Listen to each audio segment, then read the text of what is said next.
Hello, and welcome to the premiere episode of From Dust. If you have not been watching any of these Twitters over the past week and a half, 2 weeks, From Dust is a new full-length Dungeon World campaign featuring these lovely people that you see over here. And my one disclaimer that I want to throw out is most of us are pretty new to Dungeon World, so there's going to be a bit of a learning curve over the first few episodes. So bear with us for that. But before we get into actually playing the game, let's do a quick hello, who we are, pronouns, roughly what you do. So I'm Dylan. This is my channel. That is what I do. My pronouns are he, him. Summer. Hi, I am Summer, she, her, and I just play a lot of games on the internet. So, too many.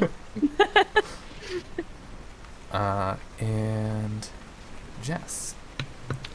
Hi, I'm Jess. I also play a lot of games on the internet. I live stream, and that's me. And pronouns.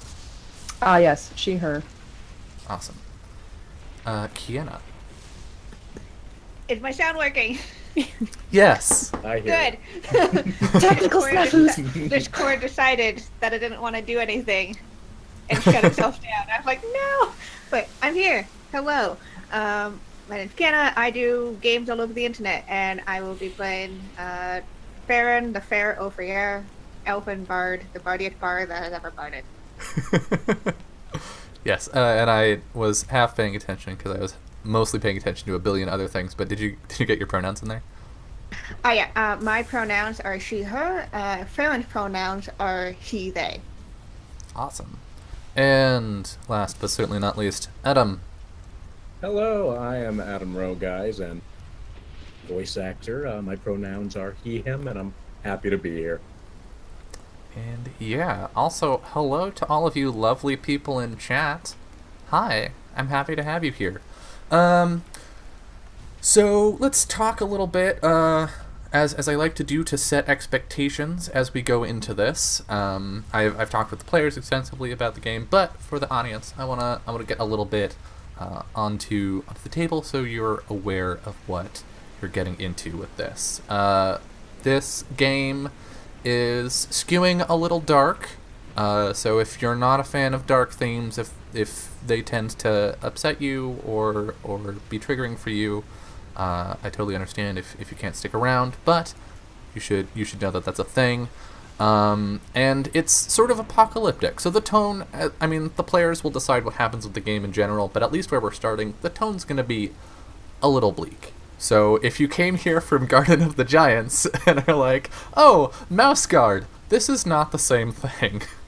But yeah, that's where we're at. I think, I probably should have just written down a preamble that I could rehearse so I knew what I was doing for this, but I didn't, so I think that's all of the business that we need to get out of the way. So, do we want to try and play a game? I don't think I'm ready. I think I need to go and come back, some Too other bad! Let's. Yeah, this is fine. We'll be fine. This is fine. Wait, you said bleak? I'm sorry. I thought this was going to be fun. Yeah, rip Summer. I Fun? thought we were here for cuteness and light. You don't I've come been talking here for about fun, smooching in the Summer. Discord for the past 2 weeks, so I'm You have. confused. You have, actually. So, our episode here, as we come in, we finish our TV intro title sequence, and we come in on a dark stone hallway with 4 figures standing in it. The walls of the hallway are sort of almost machined flat, and they're not like fit cobblestones like one might expect from a typical dungeon. It all seems like one solid piece of stone. And then running through the a little below the center, sort of at like hip height, there's a inch to 2 inch high blue-green light that's emanating from each of the walls. And the 4 figures that we see are advancing sort of slowly through the hallway. Behind them we can see a staircase that presumably leads back up to the surface. My first question for the party is, who is in front?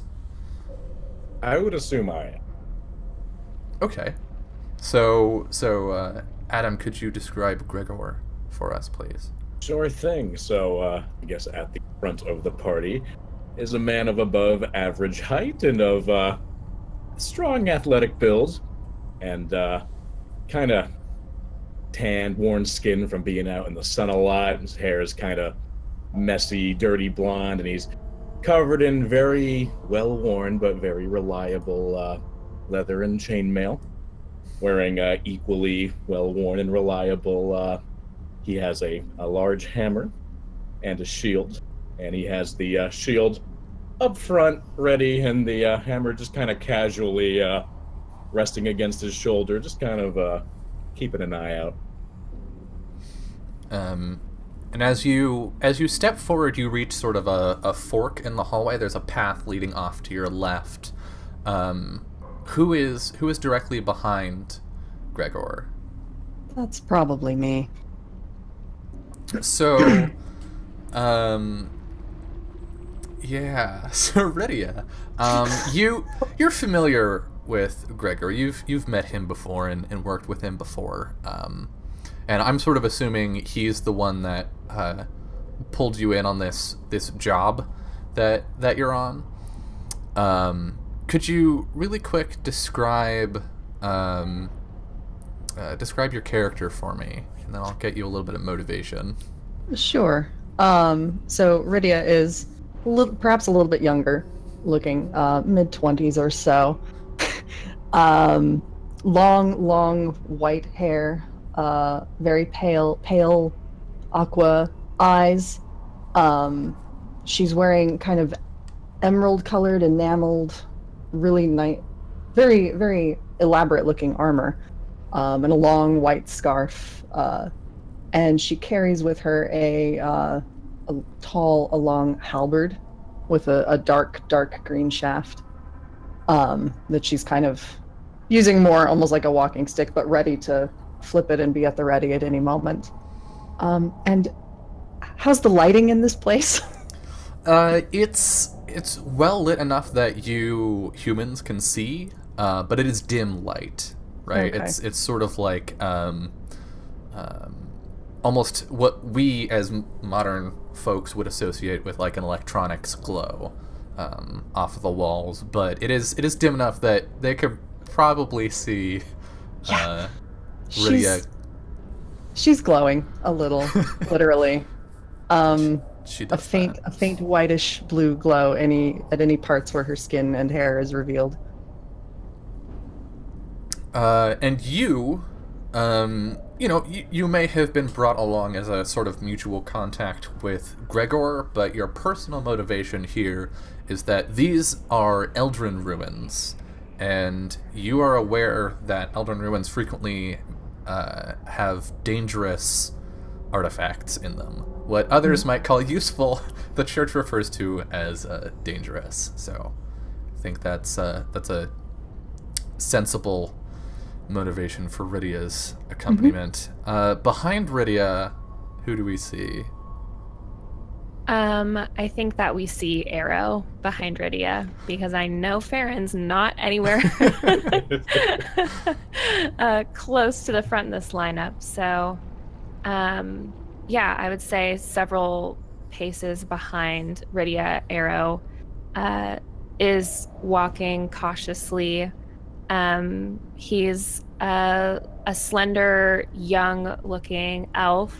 To human eyes, he looks probably like early 20s. He's got really, really like thick, curly brown hair that's shaved close on one side. And he's wearing probably what most people would just assume to be like pretty well-worn, like traveling clothes. in various forest colors. And he has his bow drawn and is plucking at the string a bit nervously as they move forward down this hall. And what what brings Arrow to this dark underbelly?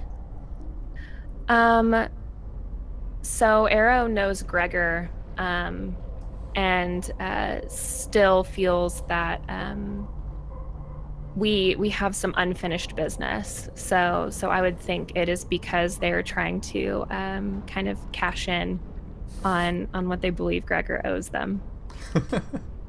Okay. And last but absolutely not the least, Kiana, could you describe Farron for us? Yeah, so Farron is an elven, fairly androgynous looking person. They're wearing clothes that can only be described as ostentatious.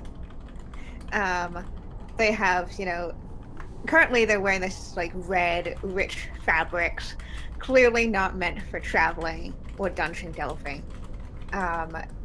He has very long, around shoulder length black hair, half of it done up in braids and the other just loose. He's glittering with all sorts of jewelry from around his wrists and his neck and his fingers. And he has a very fancy lute slung onto his back. And they also have a rapier just kind of hanging by their side, but clearly not in any attack or defensive position, just kind of strutting down. And you are here because somebody told you that there was an artifact, a magical item, some treasure hidden away down here. What is that? It was the sword that belonged to a renowned hero of the past, as that is those are the tales that I tell, and of course finding an artifact like this would definitely give credence to my stories. Mm-hmm. And he's also involved with Gregor, so probably dragging him into this as well, and also has some curiosity with Rydia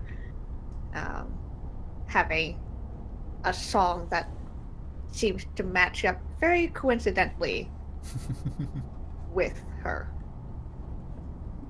Fantastic. And Gregor, moving back to the front of the party, having sworn to protect Farron, you were the obvious choice to get a crew together to venture down into these ruins, and so here you are at a fork in the path. There is the hallway continues up ahead.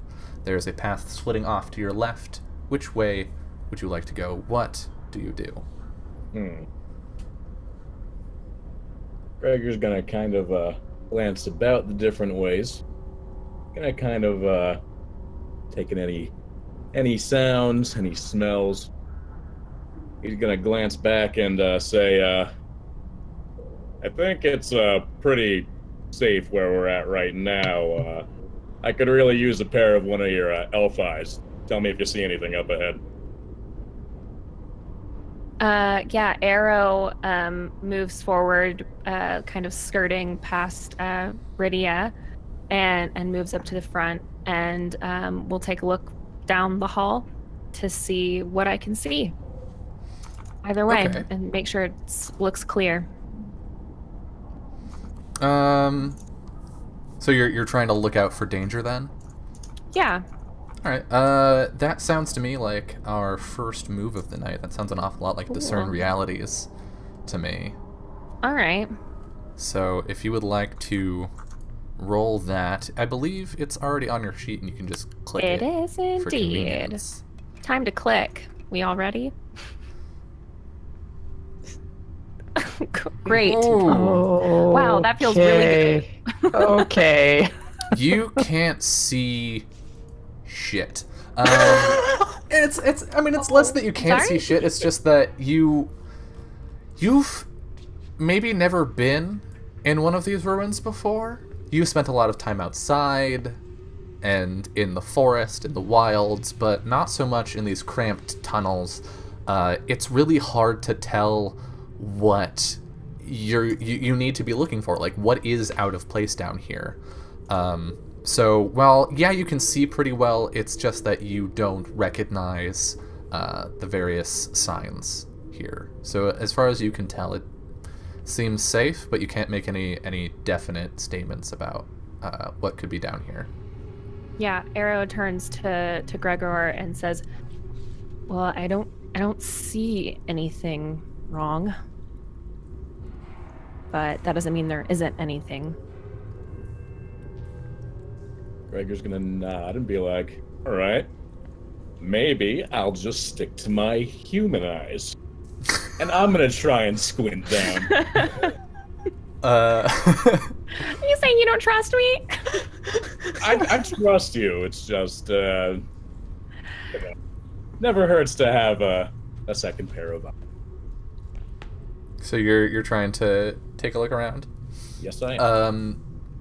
I think based on that roll, you're not going to get a whole lot from just like looking. Okay. But if you wanted to do something else to examine the area, maybe we could get another roll out of that. So I have my hawk, my animal Yes. companion, Lake. Mm-hmm. And I think I would like to send Lake down one of the hallways, because he can cover ground a lot faster than we can, and could potentially circle back to us and could alert me if there's any danger, or see if anything triggers based on Lake flying through. Okay, so wow, you have a lot of duplicate moves on your character sheet. We will deal with that later, but I only just noticed that. What traits does your hawk have? Let's find out together. What did you pick? Yeah, I think that I didn't. Oh gosh. Uh-oh. Great. Look at all these freaking traits that it could potentially have. Yeah, calm, quick reflexes, probably stealthy. And its ferocity is the 3 cunning one. 3 cunning. Here, I You can delete mean- these things. Yeah, so looking in the book here, when you choose as a base, none of them have cunning at 3. No, ferocity 3 cunning. Ferocity 3, cunning 1. Okay, Mhm. that one. Okay, so you chose that. You chose a hawk. And Calm, then, quick reflexes, and stealthy as my whatever strengths. Okay, and choose as many strengths as its ferocity. You did that. And then what did you search for it. choose? You picked search. Okay. Mm-hmm. Okay, so you send your hawk out to look around. Which way do you send it? Do you send it ahead or off to the left? Probably off to the left. Okay, so you see it fly down. You see Lake fly down the hall and turn, Mm-hmm. and then there's a brief screech, and then it comes back. Mm-hmm. Do you share like a mental bond with your hawk? Is that how that works? We do. We have a supernatural connection. That's fucking dope. Yeah. It always acts as I wish it to. Okay. It comes back shortly after, and seems unfazed. You get the sense that there's no danger there. But he came back quickly, so that also implies that it probably isn't very far. Okay. Yeah. That to me means that there's either a dead end down this way, a door, but it doesn't seem to be anything dangerous. So Arrow would turn to Gregor and be like, I think this way should be fine. If Lake didn't pick anything up, we'll be all right. All right, then. We agreed, everyone? Head down this way? I Maybe do a nod. trust. I trust in whatever you guys decide on, really. Aw, shuck. All right, let's go. Gregor will start heading down that way. Farron's really enjoying this this mood lighting here, huh? It makes Do we- their skin look luminous. Do we see you like lean up against the wall at some point and do like the goth lean? Yes, yes, literally. I forgot to mention, like, they're the type of character that has purple eyes and, like, everything, so they are the definition of extra. Yes. So heading down the hallway, about halfway you start encountering some debris. There are wooden beams that have fallen over. It's not bad enough that you can't get past it, but it is slowing your movement a bit. The beams are sort of decaying in the moist underground air, and as you come to the end of the hall after picking your way through all of this roughery, it turns slightly to the right, and you come across a door that has fallen off of its hinges, leading into a room that can fit all of you comfortably, but not a whole much more than that. What would you like to do?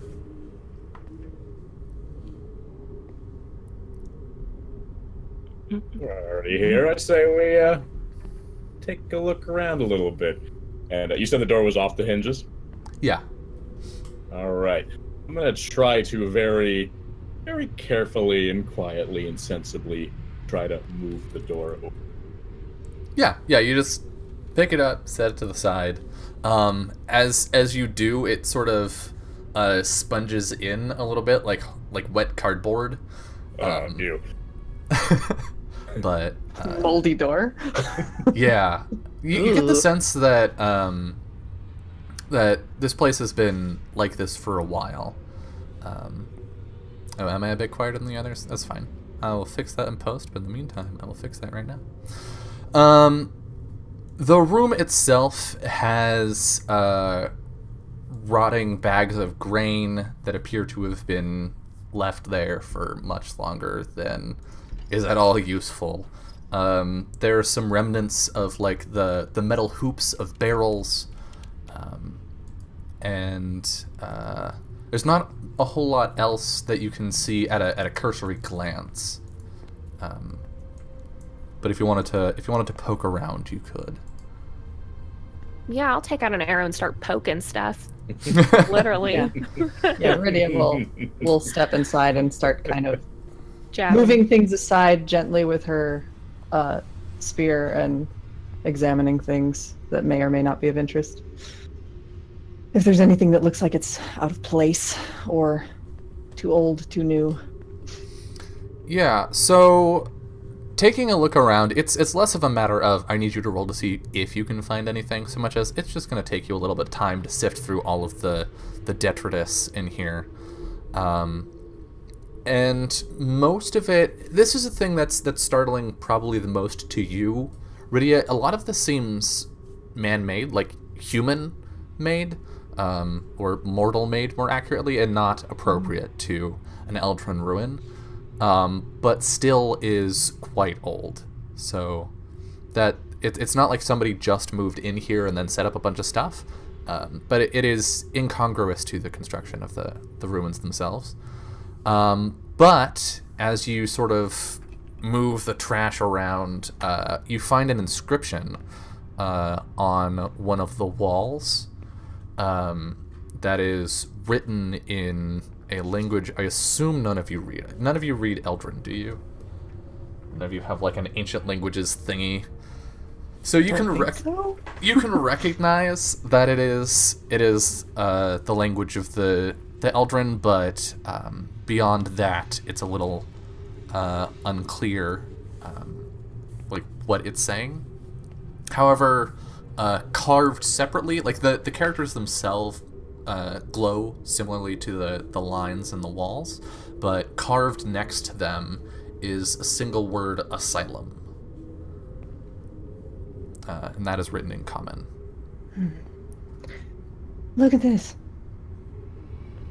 She'll just kind of, not even breaking her eyes from what she's seen there, she's just waving, assuming the others might come and see. Yeah, Arrow walks over and kind of leans in and like peeks in. I don't know what this says here, but someone else has written something. She'll kind of run her hand across it, just to like maybe detect how new or old that the asylum word feels. Like if it's been there as old as all of this stuff, or if it is recent. I don't think I have... Oh, would Spout Lore? I think Spout Lore might be that. Ba-da-ba-ba. I know how to play this game. It's fine. It's in the basic moves. That's parlay. You're not parlaying with the wall. When you consult your accumulated knowledge about something. That sounds kind of right. Yeah. Sure. So, would you like to spout lore on this? Sure. And are you Spout your lore. a 6? Okay, on a 6, a 6. I don't think you get anything. A 6 is a miss, right? Yeah, because 7 to 9 is a hit. So, you can't really tell. I mean, what you do know is what's sort of common knowledge to everyone is that Asylum is the name for the collective group of heroes and godlings and whatnot that sort of averted the apocalypse some 2 centuries ago, and that the Church of the Reformation now worships. So that's common knowledge. You can tell that. You don't need to roll for that. But as far as how new the etching itself is, that's, Hard to tell. Rydia's not an archaeologist, right? No.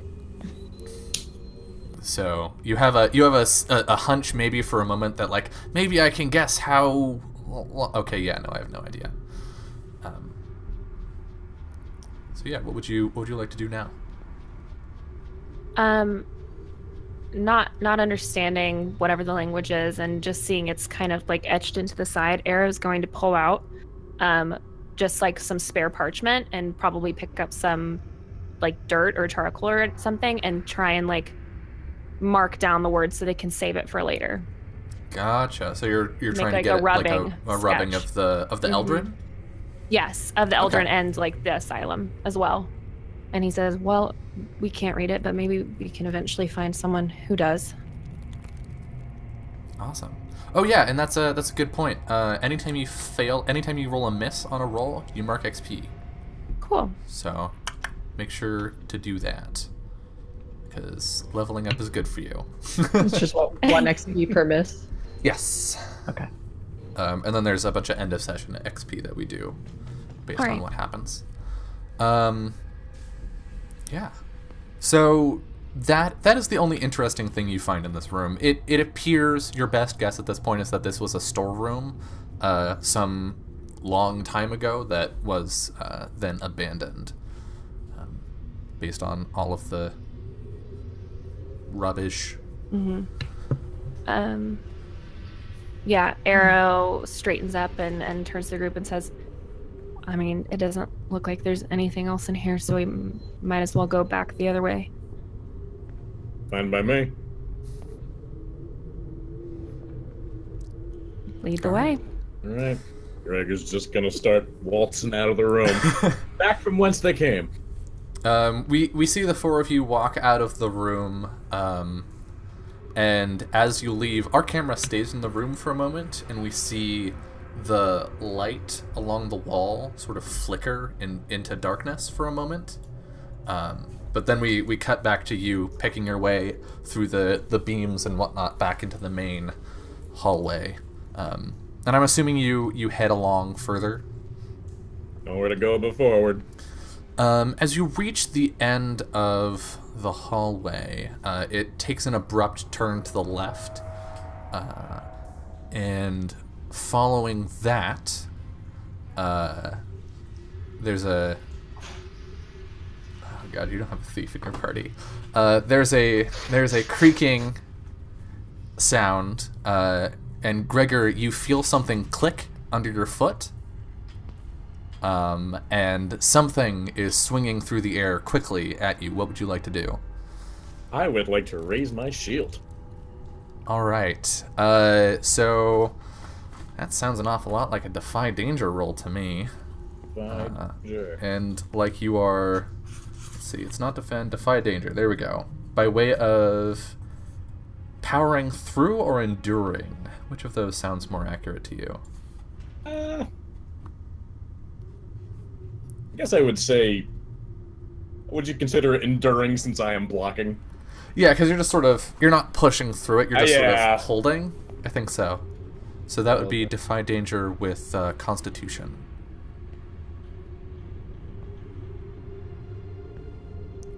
Oof. Yikes. Why are our rolls so bad? Well, Lord have mercy on this party, please. What's happening? This is gonna be one shot. So, you hold your shield forward, and, you know, you've probably, have you been in dungeons before? Is this like is dungeon crawling a thing that Gregor does? I would think so. Wherever the Yeah, map so said. you hold up your shield expecting to, like, block or glance the trap, but instead you just see this, wrought iron metal spike pierce through your shield and your shield arm and about an inch into your chest, as you take 4 points of harm.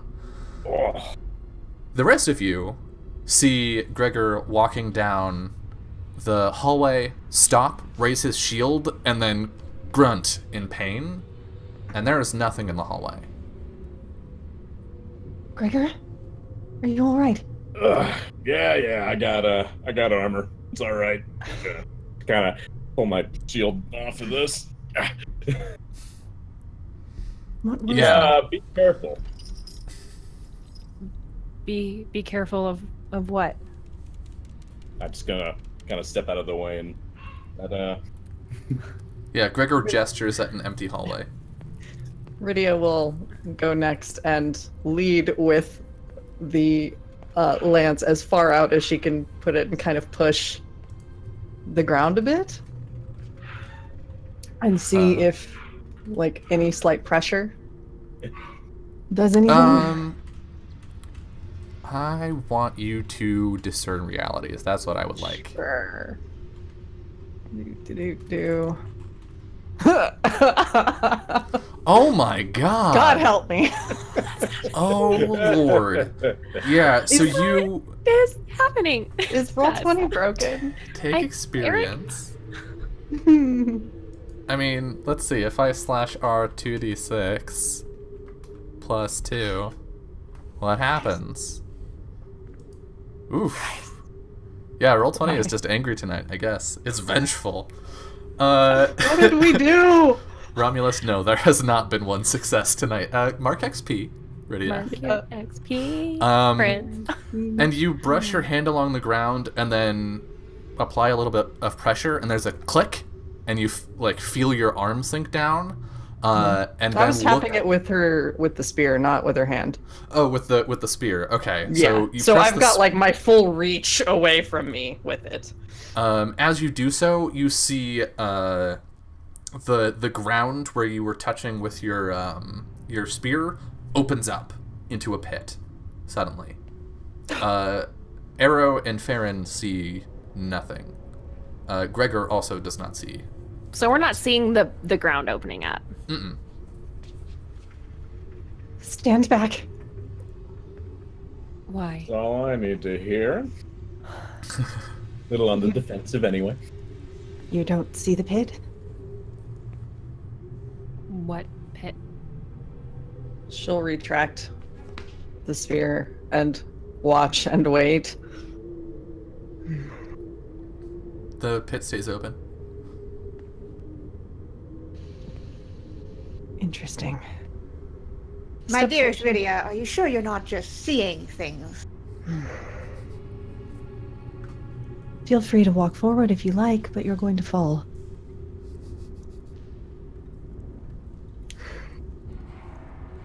And she'll step onward and come up closer to the edge of it and Okay. try to lead the spear down to see if it actually sinks in or if it hits solid ground. Mm-hmm.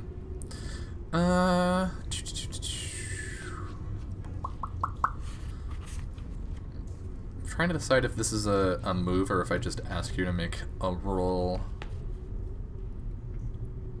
I don't think this is... Well, this could be Discern Realities. Does it sound like Discern Realities to you? I mean, you- I'm trying to are you- discern if it's real. I mean, When you closely study a situation or person, yeah, that's what you're doing. That's what you're doing. So go ahead and do that again. Go ahead Earn- and fail at it again. Earn some more Cool. experience. Hey, nope. All right. damn So time. on a 7 to 9, you get to ask one off of question. Okay. What happened here recently? What is about to happen? What should I be on the lookout for? What here is useful or valuable to me? Who's really in control here? And what here is not what it appears to be? Well, I would say what here is not what it appears to be. Pretty much the entire hallway. It's not trapped. This is an illusion. So you go to like push your spear through, and as you do so, it's sort of the pit sort of ripples like it's water, and then you see the hallway is empty.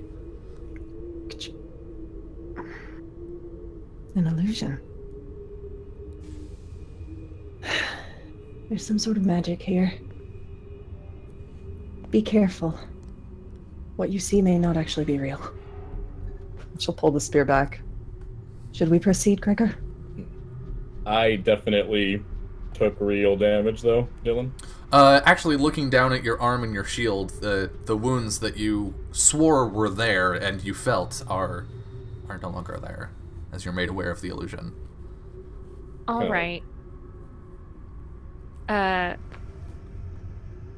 Arrow kind of looks at the others and says, I have a kind of dumb idea. Wait here. And he's gonna take off sprinting down the hall. Arrow? You just run down Okay. the hallway to the Yeah. door. Uh-huh. Yeah, Rydia just kind of is like almost pushed aside by the elf just blowing by. All right, yeah, you book it and like bump your shoulder into the door, which swings open on its hinges. This door is very different from the other one. This door is made of the same smooth stone as the walls, and is still in pretty good repair. And it just swings open into a room about twice the size of the storeroom you were in before, with another door on the other side of the room. And you just stumble and catch yourself, but nothing happens. Well, I'm fine. So it would seem. He's kind of second guessing if they actually saw anything or not, because he's like, oh, easy. Just Do you ran down here. turn back toward them when you call back to them? Uh-huh. So, as that happens, we see Arrow turn around and say, "I'm fine," and in the strange omnidirectional light of the walls, we see the shadow underneath Arrow sort of grow and rise up behind him into a tall, like 8-foot humanoid form.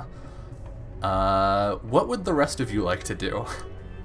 Running to Arrow to get that boy out of the way of the thing.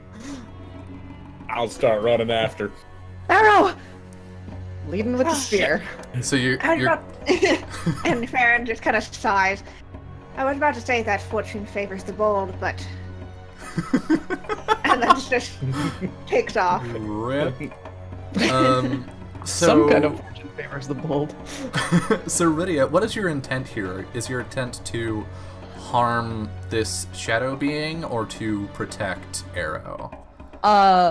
Protect Arrow primarily, but that may look like harming the shadow being. Yeah. So when you stand in defense of a person, item, or location under attack, you get to roll plus con. So that's a defend action. And then Yep. depending on that, you get to do stuff like deal damage. Yep. roll. Well, fuck yes. On a 10 That's plus, what you we're get talking about. 3 hold. So so long as you stand in defense, and it says here in chat, so long as you stand here in defense, when you or the thing you defend, that being Arrow, is attacked, you may spend hold 1 for 1 to choose an option. So I'm gonna go ahead and pop open my monster entry for this creature, and it is in fact trying to kill Arrow a lot. That is its goal. It's trying to kill Oh, Arrow a lot. What? As It's opposed trying to just make what? yeah, it's Just trying to make kinda Arrow trying very to dead. Oh, Yeah, no. Rydia pretty much just ran full tilt down the hallway, spear leading the way, and is just ready to take a swing at this thing, interposing herself between Arrow and the creature. So you have 3 hold to spend as you would like on these options that are here in chat. Having the attack's effect or damage, opening up the attacker to an ally, giving that ally a +1 forward against the attacker, and dealing damage to the attacker equal to your level. All right. I will, for this first bit, I will go ahead and have the attack's effect or damage. Okay. You can do more than 1 if you would like. You don't Okay. have to pick one. But if you just want to do 1 and like spend your All right. hold incrementally, that is also an option. All 3 sounds good, actually. I'm gonna let Arrow take a shot. See if Arrow wants to take a pot shot. She's got her spear interposed and like is giving a jab at the thing to get it back. Arrow! when he sees this, it stops him in his tracks for a second, and he immediately pulls an arrow and shoots Okay. at this thing that has crept up on me. I don't think you are shooting an enemy at range. I don't think it is fair to say that you are. I'm gonna homebrew the rules a little bit, okay? Cool. We're already Homebrew. fucking everything up. I'm sorry, Adam. Fine. fine. I want you to roll. I'm gonna have you roll hack and slash basically, but you're gonna add your dex bonus instead of your strength bonus. So, Okay. Do you have a strength bonus at all? No. Okay, so You you're said just roll gonna with my dex bonus. yeah, you're just gonna roll hack and slash, and unless it lets you change the bonus, which would be awesome. It does. You can just click on the details and Fuck have it. yeah. So These are yeah, some I'll roll good with my character dex. sheets. These are Do some that. good character sheets I like. Mhm. Here I go, hacking and slashing my way through my life. A 7. A 7. Okay. So yeah, it is gonna get its damage on you, but you get to roll your damage against it as well. Okay. So go ahead and do that. I'm going to roll Alright. its damage. And that should be halved because I'm protecting our Yes. sweet elven boy. I rolled almost max damage. I'm very proud of myself right now. We had a rough Okay. start, but You take 2 harm Okay. off of its roll.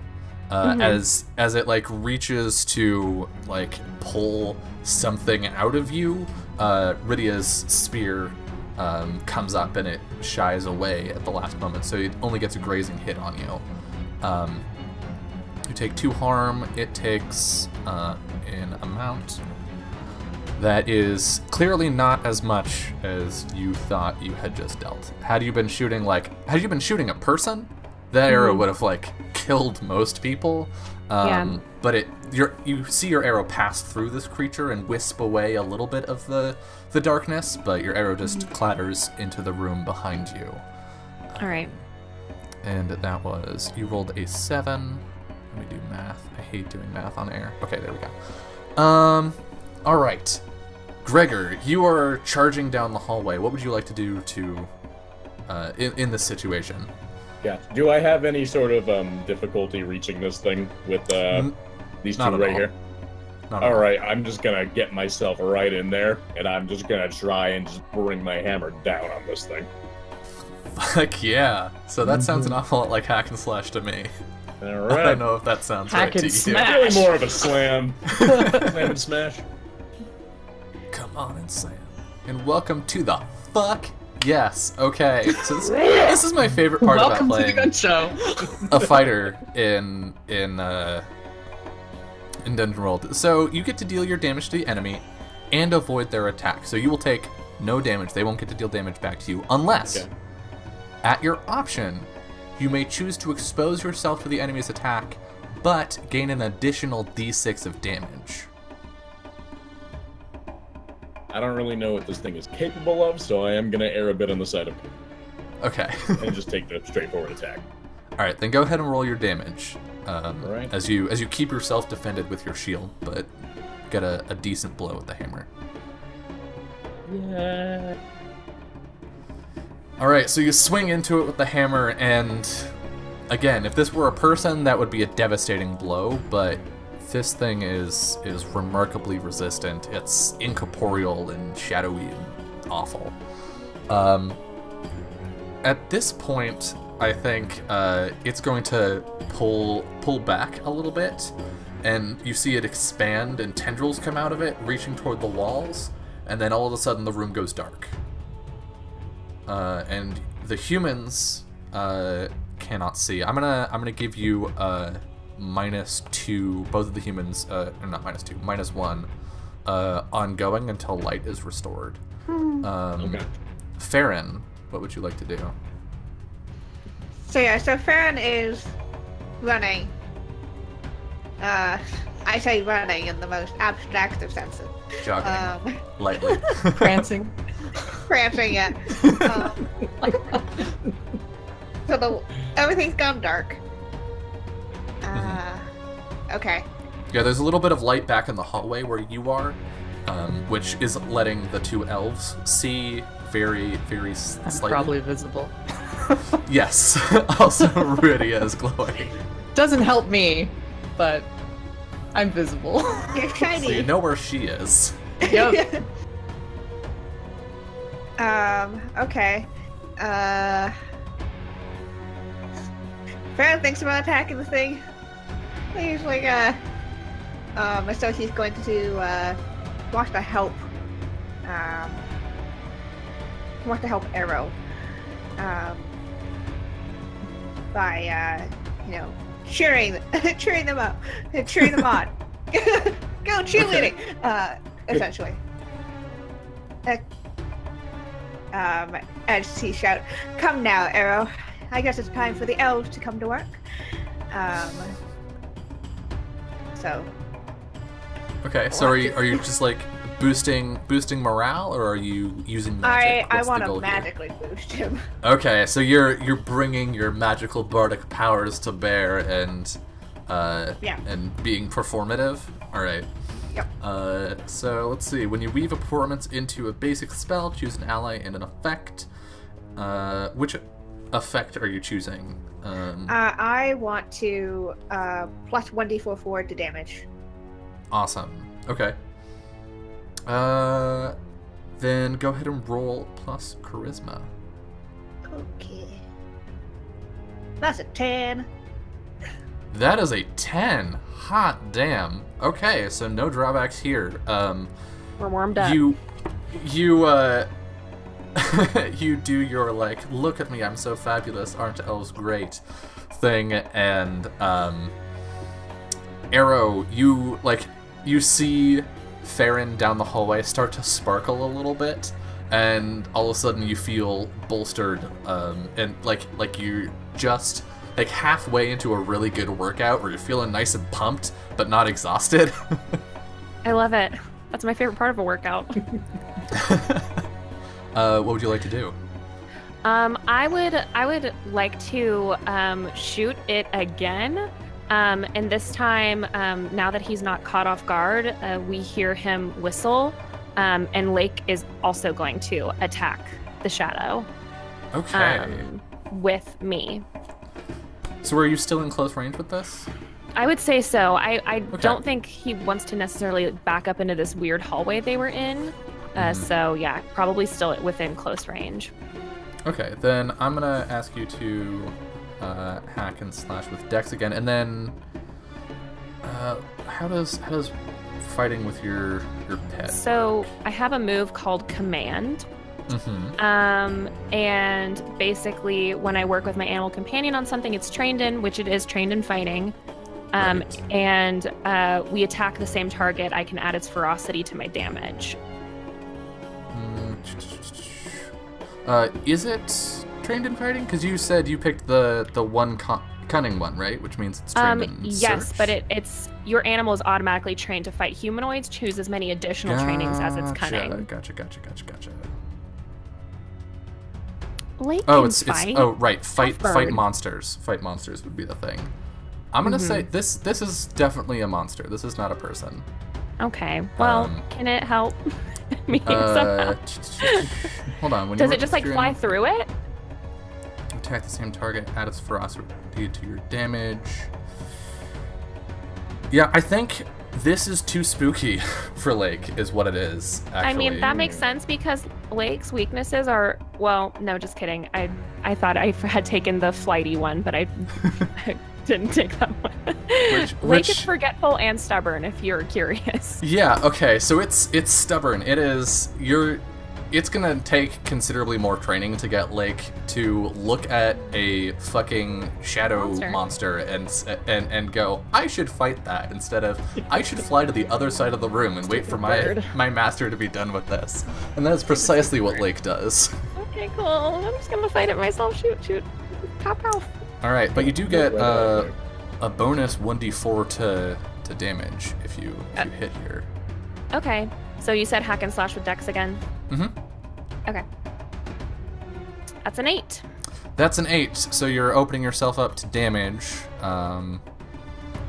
but you do get to deal your damage. So Okay, go ahead I'll and roll Do your mine and then deets. the D4. Okay. There's my damage. A d6 plus a d4. Is this a d4?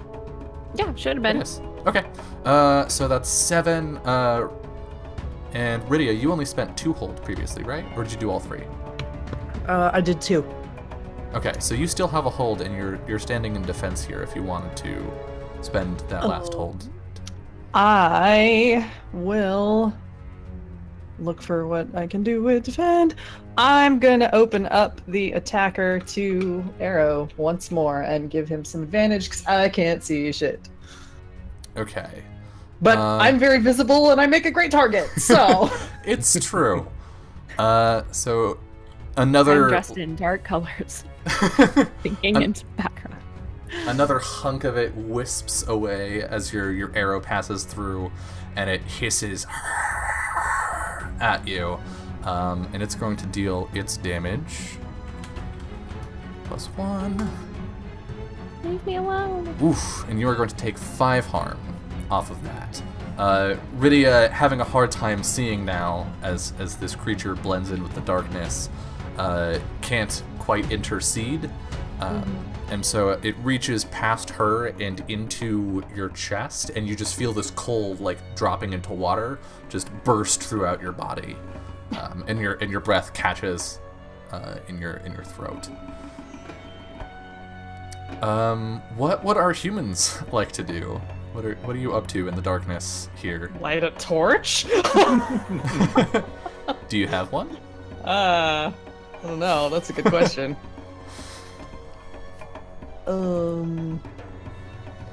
I have adventuring gear, but I don't know what's in there. Because I forgot to put the details down. Yeah, I think adventuring gear is an item to itself. Yeah, it's that like lets you just say you have stuff.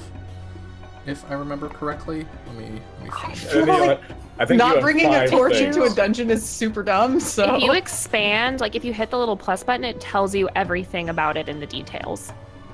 Yeah, here we go. Adventuring gear is a collection of useful mundane items such as chalks, poles, spikes, ropes, etc. When you rummage through your adventuring gear for some useful mundane item, you find what you need and mark off a use. It doesn't look like torches are a separate item, so yeah, you can mark off a use of your dungeon gear Alright. to light up. yeah, I'm gonna take a moment to light a torch. Okay.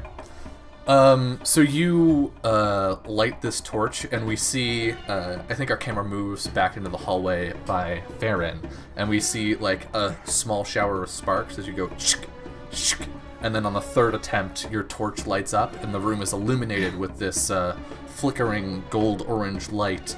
And looking just to your right, you see this long, dark arm reaching directly into Farron. Or not Farron! Farron, Arrow, rather. Hero. I said that instead.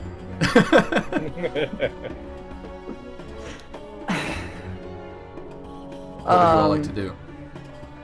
I'm holding a torch. I can't really attack because my weapon is two-handed, y'all. But That's true.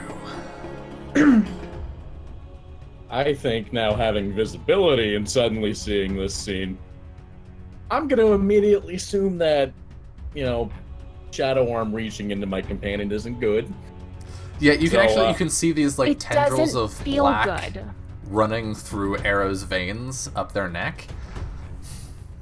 I'm going to say, and I'm going to swing specifically at the arm. All right. No, sir, not today. Not in my friends. All right. That sounds an awful lot like hack and slash to me. Okay. I'm going to be doing a lot of that, folks. Hack and slash That them off. it is the that's fighter's why you're bread and here. butter. The That's fighter literally why you're here. Whew. So the fighter doesn't get a whole lot of moves starting off, but they But- do hack and slash real fucking well. Okay, so that's another 10 plus. So you get the choice again. Keep yourself safe or extra damage. Well, seeing as this thing can just reach through stuff, I'm assuming I'm not that safe, so I will take that extra damage. All right. So go ahead and roll your damage and add a d6 to it.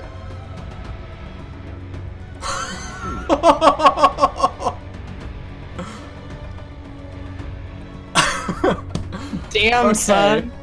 Um, Damn. Do you want to narrate how you completely destroy this thing? The thing completely? Oh yeah, it is demolished by. Let's see. Alright. Let me subtract its armor from your damage. So you dealt 16 total. Yeah, you killed it by over 12 extra points. Okay. So I'm just thinking I'm gonna take away its arm, that this thing is way more powerful than that. It's gonna be like, "Ah!" and just... Oh. Care of, guys. Yeah, I'm so just you gonna kinda- your hammer passes through the arm, and there's a. I think as it's linked to Farron, it or not Farron. Damn it! I'm gonna keep fucking this up because they're both elves and the names sound similar. What are you talking about? How is Arrow and Farron anything the same? Are you actually asking me that? They're nothing alike. Your ship name's gonna be Pharaoh. I love it. Oh God! Yep, I'm here for it. We already started on this? Oh, wait. As it's linked to Oh, wait. Arrow, it's become slightly more corporeal, and your hammer, like, there's a shattering sensation as you pass through the arm, and it just splinters up the rest of the creature's body, and it dissipates into mist, and the room flickers and turns back to being illuminated. And with that, we're at the top of the hour. I think this is a good point for us to take our first break of the night. So, with our champions victorious, we're going to step away for a couple minutes, refill on water, because I'm already almost out. And when we come back, we shall resume our trek through the dungeon. So, don't go anywhere. We'll be back in just a little bit. See you soon.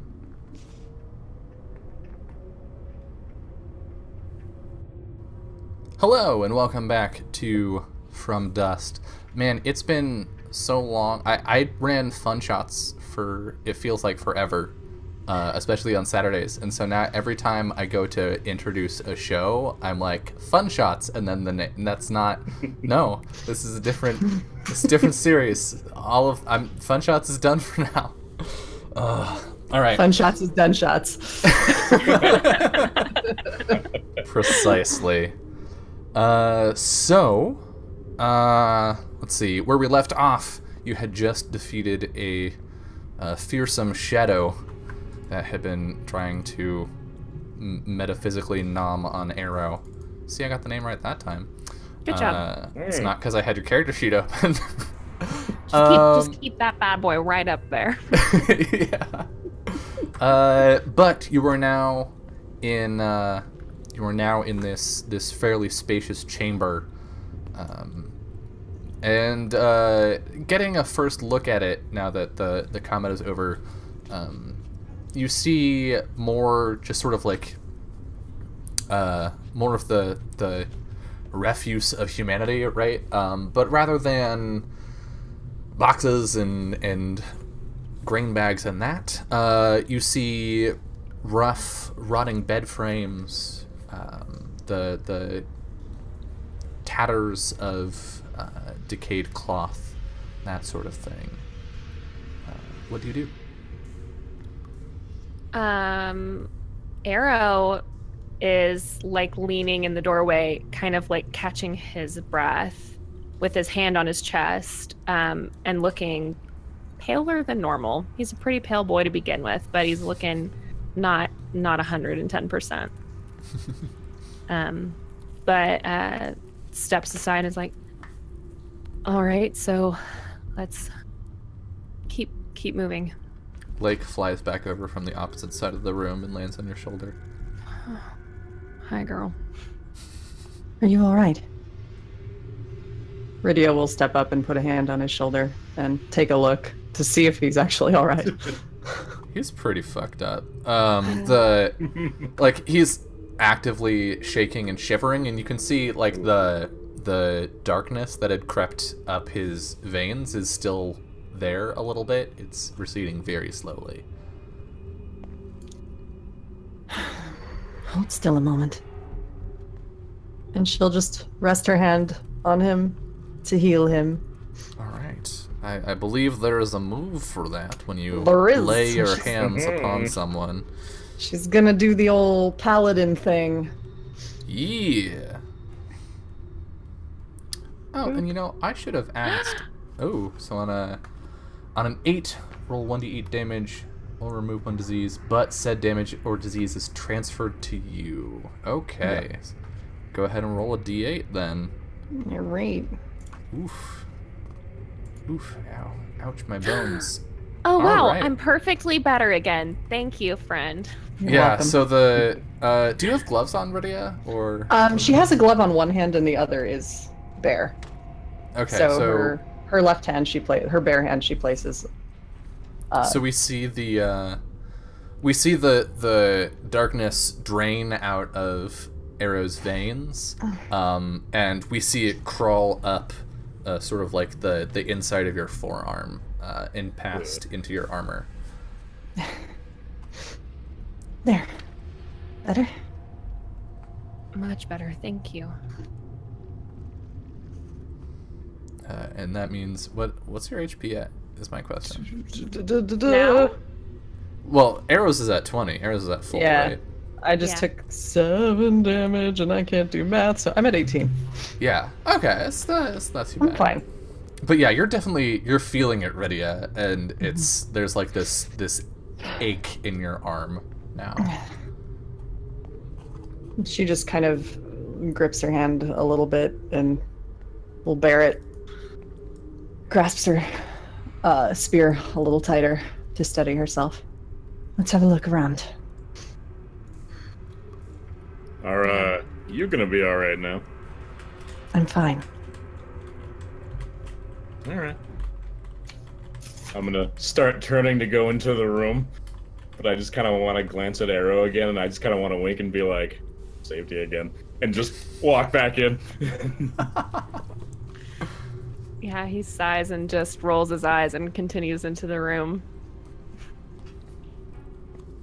All right. I wanna look around and probably find some good junk. Okay. So you're poking around. You're trying to study the room. Yeah, you said there were like beds and things in here, right? Yeah. What's your impression? Does there seem to be another way out, like another door? Yeah. There's a door on the back right of the room. Okay. Across from you. Yeah, he's gonna go ahead and walk over to the other side of the room and kind of poke his head out in the hall and make sure that they're. You can't actually. This door does not budge. I bump it with my It- arm. You can you bump it and it bumps right back, I guess. Nothing happens. Does it have a lock on the side, like a yes. keyhole or anything? Yeah, it does. Yeah, he'll turn back to the group and be like, while you're looking around, if you happen to see a key, the store's locked. I think Gregor has a key now. Looking to the hammer. Ah, yes. My key. And I'm gonna, like, get ready to go and I'll be like, yeah, but here's the thing. There's, like, shadow stuff in here, so if there's a real key, I think we should go with it first. So let's look around a bit, folks. That's fair. And then if not, we'll do it the Gregor. All right. Looking for a key. I or think what I other would junk. like to have happen is to have somebody discern realities, and then other people can aid, rather than having everybody roll separately. Does that work for everybody? Mm-hmm. So when you help or hinder someone, you get to roll plus bond with them. On a 10 plus, they take +1 or -2 to their roll, your choice. 7 to 9, they still get a modifier, but you also expose yourself to danger, retribution, or cost. So, who would like to examine the room? Who's got the highest wisdom? Who's smartest here? Definitely not me. It sure as hell is not I Farron. think wisdom I might be mean- everyone's dumb stat. Yeah, Well, I've got 1 wisdom. -1. Okay, so I'll wisdom this piece of garbage room. Okay, yeah. so Around. He's I'm the gonna one need- who was talking about looking for the key anyway. So yeah, I'll look around for the key. I'm gonna need everyone else to roll, or if you want to not help, if you just want to stand aside and let other people look, you can opt out of aiding. But everyone else who would like to look around at the same time, I would like to roll aid. Sure, we'll help. Okay. Farron is kind of just like poking things with his foot. Alrighty. No one did great. Rydia, go ahead and mark XP. Yep. Oh, well, actually, do you have a +1 in there somewhere? You should have a +1, because it's plus bond. Oh, And each of you has a bond with, has 1 bond with Arrow, right? Yeah. So it moves okay. it up to an 8, 7, and 9. Yeah. Cool. Yeah. So they're all in the same 7 to 9 range. Mhm. Which means each of you is exposing yourself to danger, retribution, or cost. Ooh. I'm gonna think about that. this is fine. Can the cost be we don't find the key? What? Well- No, you have to let me roll to find out if I find it first. I think I'm just gonna hold on to that. Actually, I think I'm just gonna give myself some room to hold on to that and use that against you later. Mm-hmm. That's great. That's What good. I'll do. Wonderful. In the meantime, Arrow, you've got. I'm Plus assuming 3. everybody's helping, right? No one is anybody interfering? Is anyone hindering? We're helping. Okay, so you have a +3 forward to your discern realities here. Okay. So that's pretty good. Yeah. Mm-mm-mm. That should be +3, so it's an 8. +3, so it's an 8. Okay, so on an 8 for discern realities, you get to ask 1.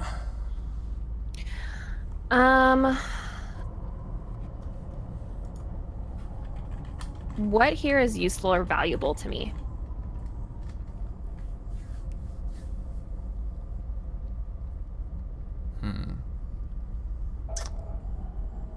You find useful or valuable to you. Okay.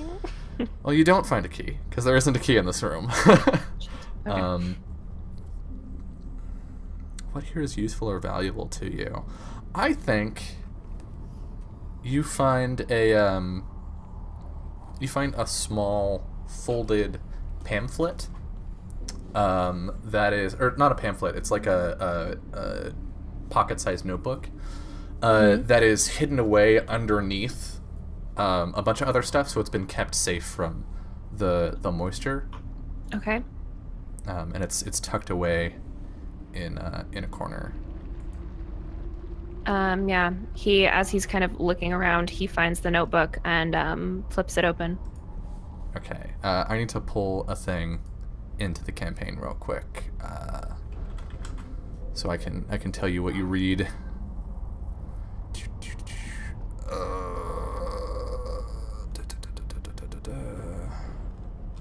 It is a handout, not a page, not a character.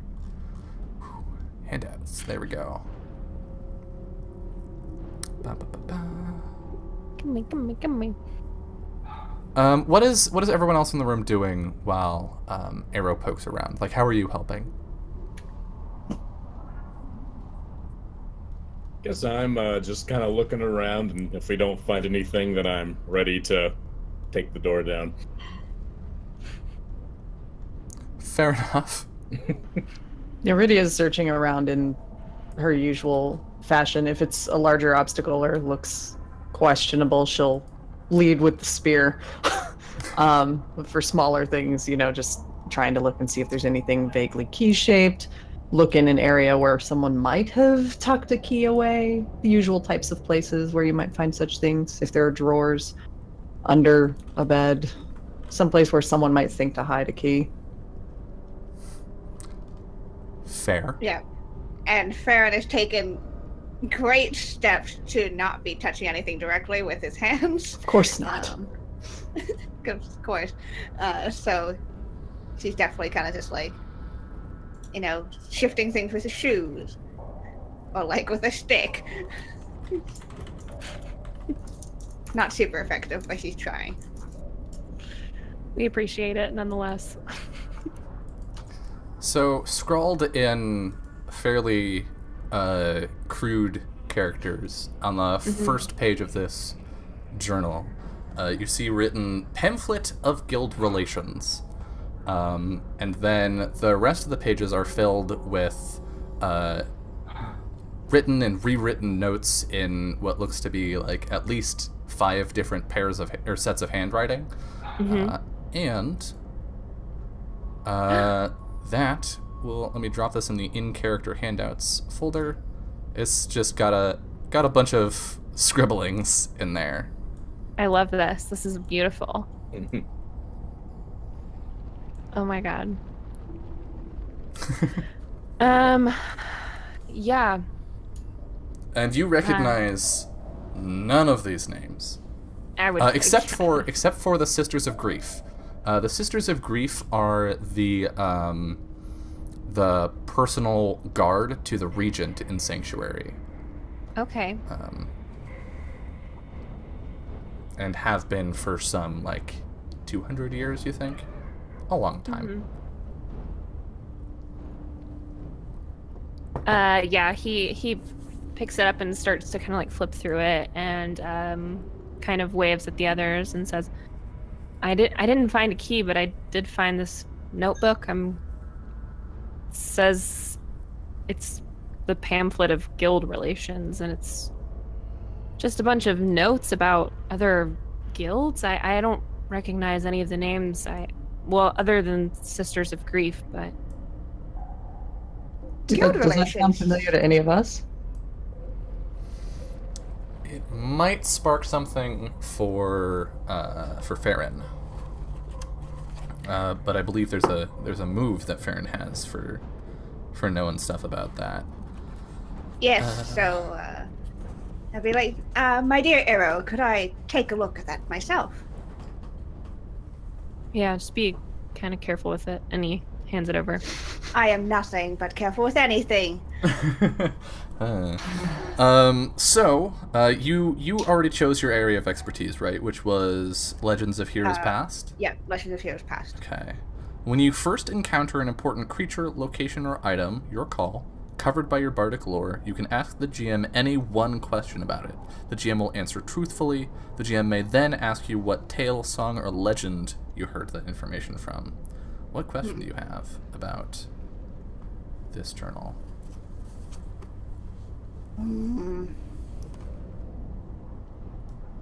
I love how broad the bard's moves are. It's like you just get to know Yeah. stuff without rolling for it. You just get things.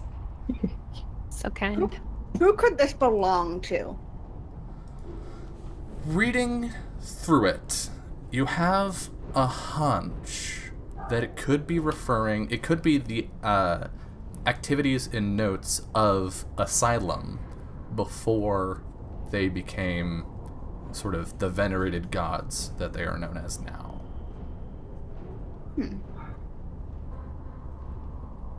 Fascinating. What tale, song, or legend gives you the impression that this belonged to those individuals? Well, the Asylum is a very famous group, and therefore, probably a good portion of their tales go with this, including one that's all about how the Asylum eased some tense relations between two other guilds and managed to become peacemakers. And, of course, bringing their reputation to a more positive light. I like it. Yeah, I think that makes sense. That does. So having that information, do you relay that to the party? Oh, yeah. Yeah. So having that on hand is probably a bit of a shock to Rydia, at least as a member of the church. Even if you're not super devout about it, like you were raised in the church, and you don't have to read a whole lot of the pamphlet to get not the rosiest picture of these people. Especially portions where they talk about there's a bit where they talk about selling drugs for another guild. There's some mentions of various assassins guilds that are no longer in operation. There's a lot of swearing. Yeah, I mean, the first line is, "They were jackasses, we killed them." Right. So There's some stuff about scary fuckers in there. Yeah. So that's how does Rydia react to this information? Do you accept it? Do you decide not to believe it? What's your feeling? So, okay, we've determined this belongs to whom exactly? The Asylum, which is the group of heroes that heroes I will now put in quotes that averted the apocalypse like 250 or so years ago. Okay. That are now the Church of the Reformation, which you are a part of. Yep. Venerates them as gods. They are deities now.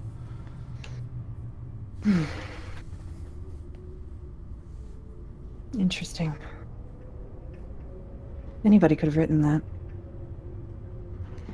Not anybody could, but you must understand, dear Rydia, that stories are just bits and pieces of the truth. This just may be another tale to be told, another part of that truth. Yes, and there are multiple sides to every single story there is. Well, I do have a hunch that this belongs to the Asylum, which could provide some interesting sides of the stories, you may say. There's value in it. I'd imagine so. Unless one of you would like to carry it, I can certainly hold it onto my person. What are you going to do with it? No, just hold on to it. Really? Why? What would you imagine I would do with such things? I don't know. Your wardrobe looks expensive. I assume you must pay for it somehow.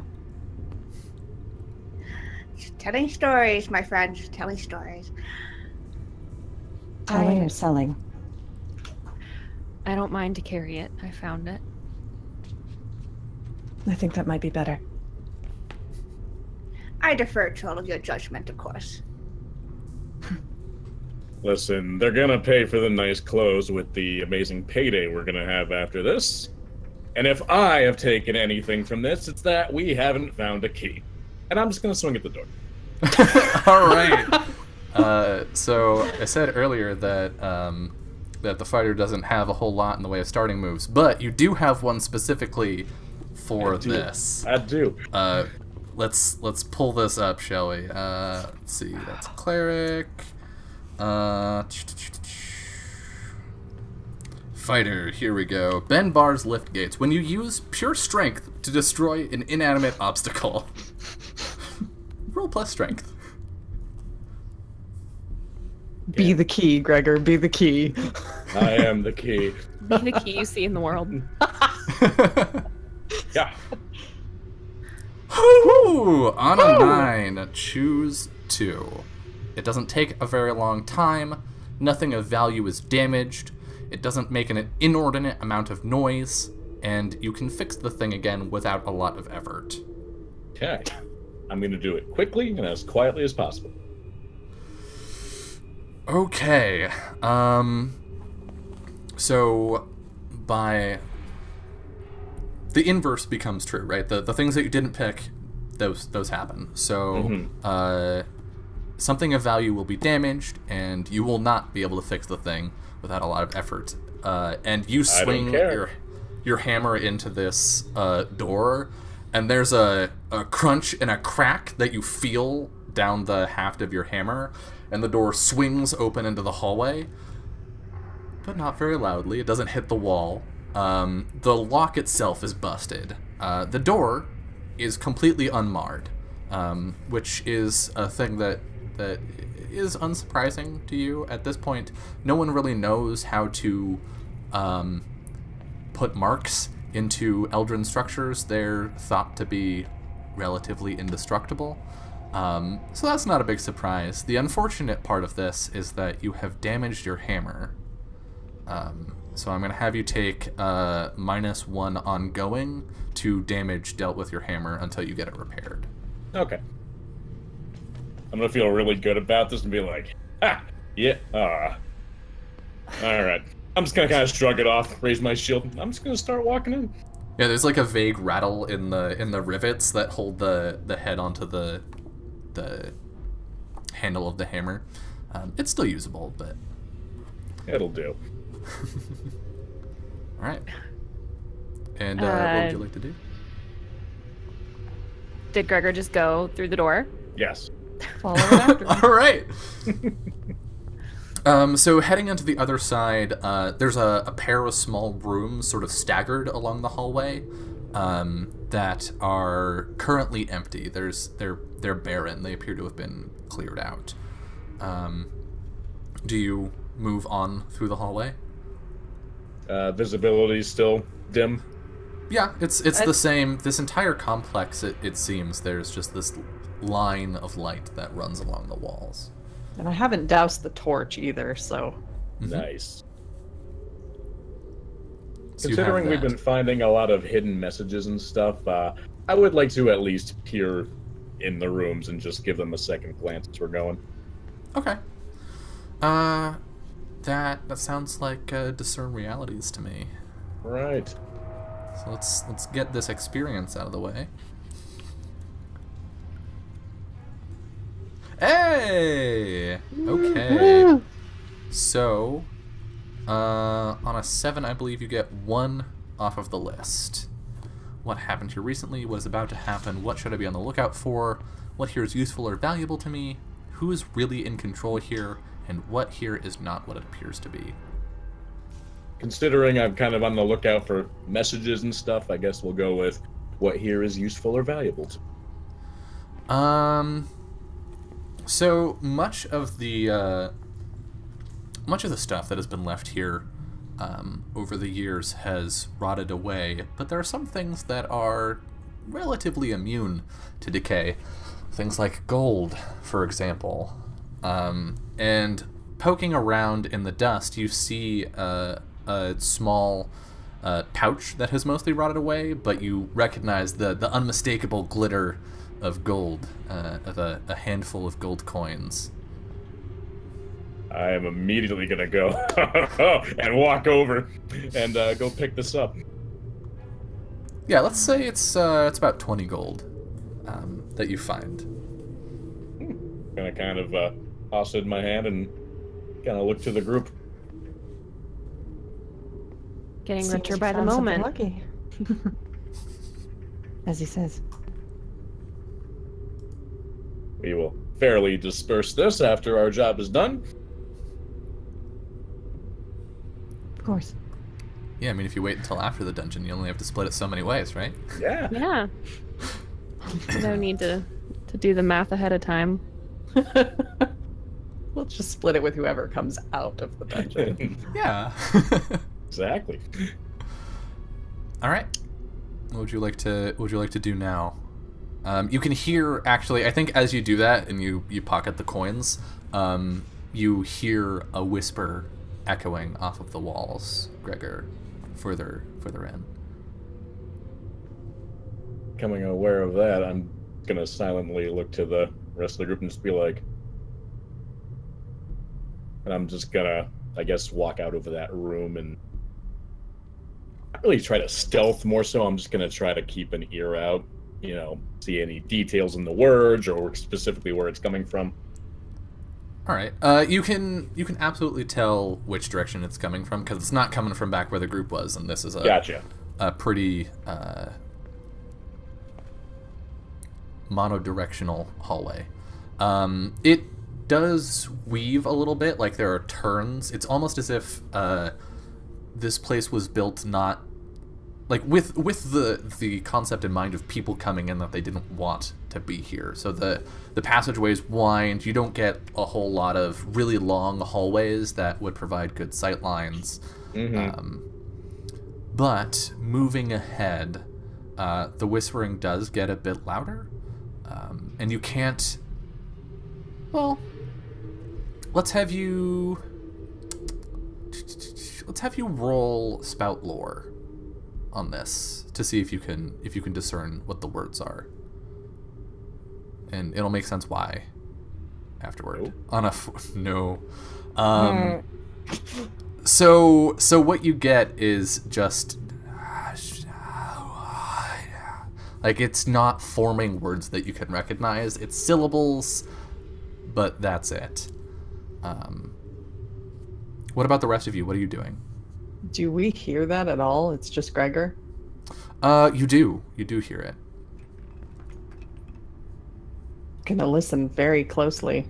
Yeah, I'm moving And toward the sound. yeah. So Rydia and Arrow are moving ahead to try and hear a little better. Yep. Uh-huh. Okay. Carefully, cautiously moving Quietly ahead. as possible. So Bow drawn. I can't use my spear at full capacity, but I will be ready to drop the torch and fight if needed. yeah, I think this is two separate discern realities. It's hard to help somebody hear stuff, right? Yeah. Mm-hmm. Okay.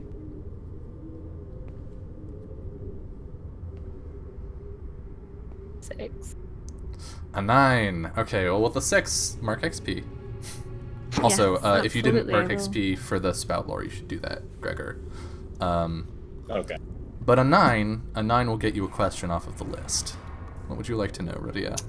All right.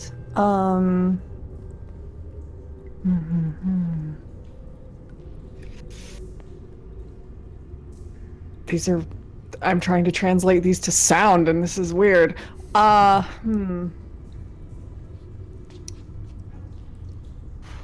What should I be on the lookout for? You should be on the lookout for the pooling shadow that is growing beneath Farron's feet. Cool.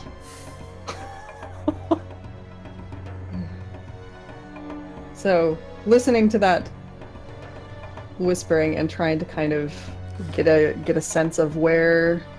Yeah, what you notice is that like the volume of the whispers doesn't change. It doesn't modulate at all as you move down the hallway, which I think maybe gets some of your like suspicions up. And you look behind you and you can see the shadows beneath Farron begin to elongate. Okay. She will whip around, drop the torch on the floor, right her spear. Farron, move! And I think that's enough warning that Farron, you can like step forward without having to roll anything.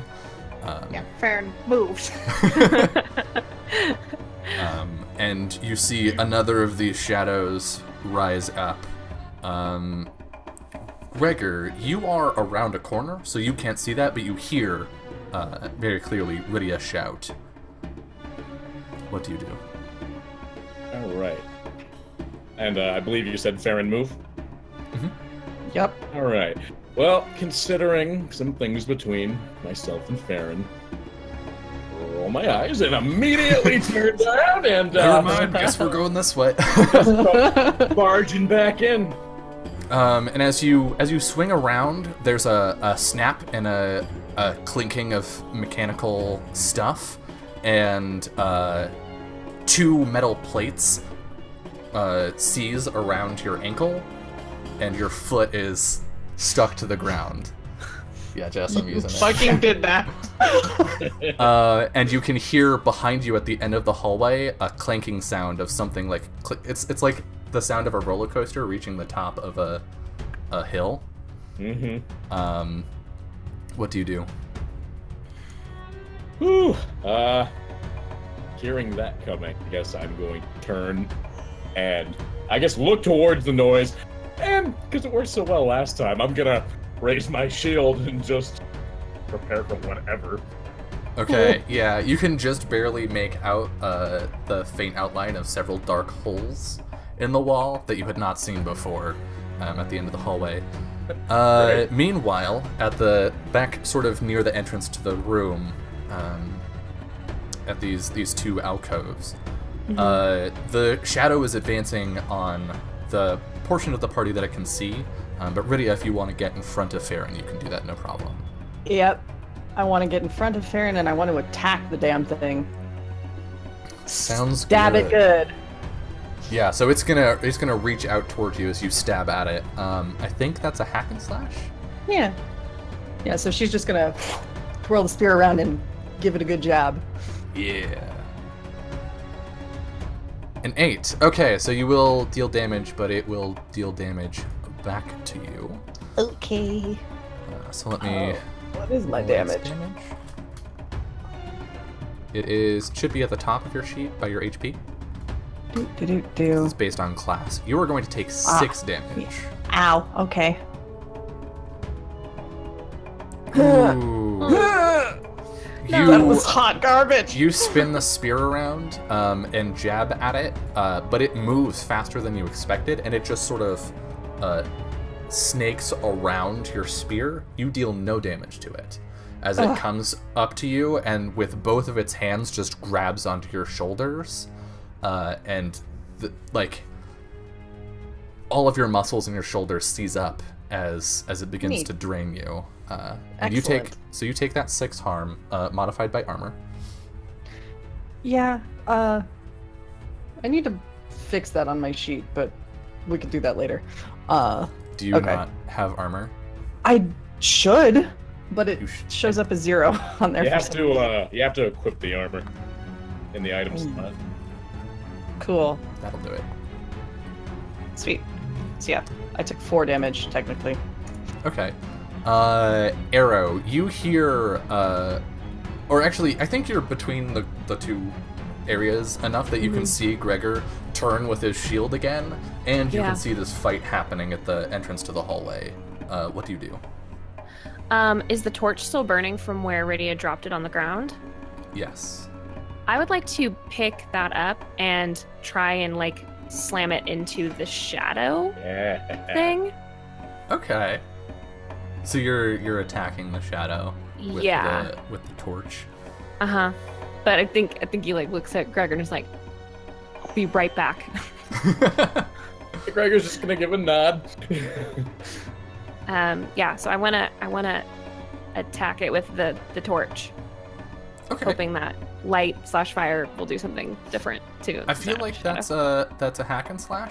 Yeah, but with my how's- strength. Yeah, this is definitely with your strength. Uh-huh. I don't think I need to penalize you any further than making you roll a strength. Okay, yeah, thank you. Cool. Mark XP. Oof. You swing Did with we the at torch. least scare it? So what happens is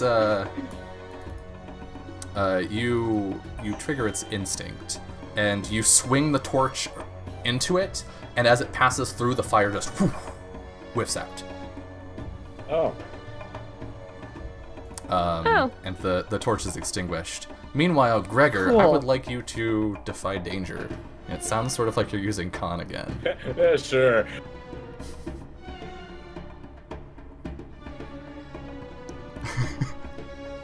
Better. An 8!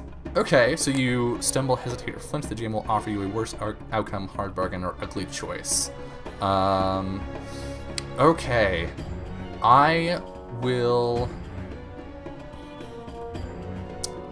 let you avoid the damage with your shield, but your shield will be damaged. It will be not usable until you can repair Alright. it.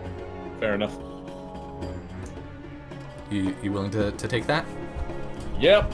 Okay, so you bring up the shield, and there's just like this as like 10 different heavy bolts slam into it, and you can see like they're all poking through the other side, and there's like all these cracks running through it, and that's not gonna be able to take another hit. I'm just gonna look at him and be like, whew, okay. That could have been you. That's what shields are for. Your foot is still stuck in this trap. Fair enough. It's not like harming you, it's just wrapped around, basically. Gotcha. Sucks. Farron, what would you like to do at this point? Boy. How's Viridia looking? Fine? Not great. Mostly fine. That's a lie. About half. Or less. Half dead. But fine. Yeah, so Farron, having jumped out of the way and seeing Rydia in front of them, just starts humming on a song that Rydia may have heard him hum throughout their journey. One that talks about a knight who is eerily similar to Rydia. It's not really the time. And that magic is going to try to heal her. So what does it look like when you weave healing magic into your song? It's almost as if there's little bits of sparked light, almost like fireflies, that kind of pop out, and then they just kind of converge upon whoever, and they move to music as they settle onto their target. Awesome. Then you get to roll plus charisma. We'll see what happens. That's 11. Hot damn! Alright, so you get to heal D8 and nothing bad happens. Yep. Yeah, you're just like, you're humming quietly enough that the shadow isn't really taking note of you. Go ahead and heal for... Much obliged. Heal for 6 there, Rydia. Yeah. Yeah, so Farron's just humming. Fuck yeah, always bring a bard. So what is the rest of the group doing? What's happening here at this choke point? So trying to get back enough that I can shoot at it again. I feel very close to this situation, and Arrow has a sword, but that's not what he's good at. He's not a very strong boy. Not his literal name. I wonder what he's good at. You know, It's a mystery. You know, wouldn't it be great if it was a sword? Checkers, man. Yeah, so he sees the torch extinguished, and I think that spooks him enough that he kind of stumbles back. I think we see Arrow side-eye Farron as this song starts to be hummed. He's like, "Can you please do something? Could you not right now? Could you do it right now? You know, I think we're doing fine without the tune." We don't need a soundtrack. And is going to take a shot at the shadow. Back towards Gregor, because the idea is, he can shoot from anywhere, but he's got to help Gregor get out of that situation. Yeah, that sounds like volley to me. Okay. So that'll be plus dex. Mm-hmm. What the hell? I'm so mad. Mark Well, it is XP. dark in here. I just missed. Don't even worry. Yeah, you fling a couple arrows at it, and they're good shots, Brent. But you're having a hard time because this creature is basically attached to Rydia at this point, and it's so close, and their silhouettes are pretty close to matching up that you're erring on the side of not shooting Rydia. Makes sense. So Fine, unfortunately, I've got armor. I'm Like- not hitting the monster, but I'm also not hitting my friend. you get a couple Good- edge good on- shots, but nothing that deals damage. Yeah. So you're going back to help Gregor, and you look down, and Gregor's just like standing in an empty hallway again. Yeah, he grabs Gregor and like pulls him back towards the fight by the arm. It's like, come on, we've got to go. But, okay. Are you okay Kinda with like, being moved, or do you resist? I mean, I'm being saved from this thing, so... So Gregor doesn't resist like being yanked by arrow. No. Okay. There's like very little in the way of PvP stuff that is doable in Dungeon World, and so it's the general rule is as long as the player consents to it, then it happens. If the player doesn't, then it doesn't. So that's why I I asked. consent. So you get bodily grabbed and moved by arrow, and there's this brief panic as you're like, oh god, my ankle, and then you just stumble back into the hallway. How does my shield look? Your shield looks fine.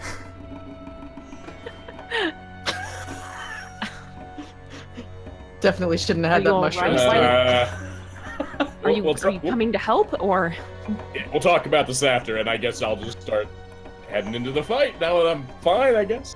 Okay, so we Little see thrown off. Gregor like fly down the hallway. What are you doing to in this situation? Guess I do what I normally do and charge it and smash stuff. Okay, so we see this Specifically.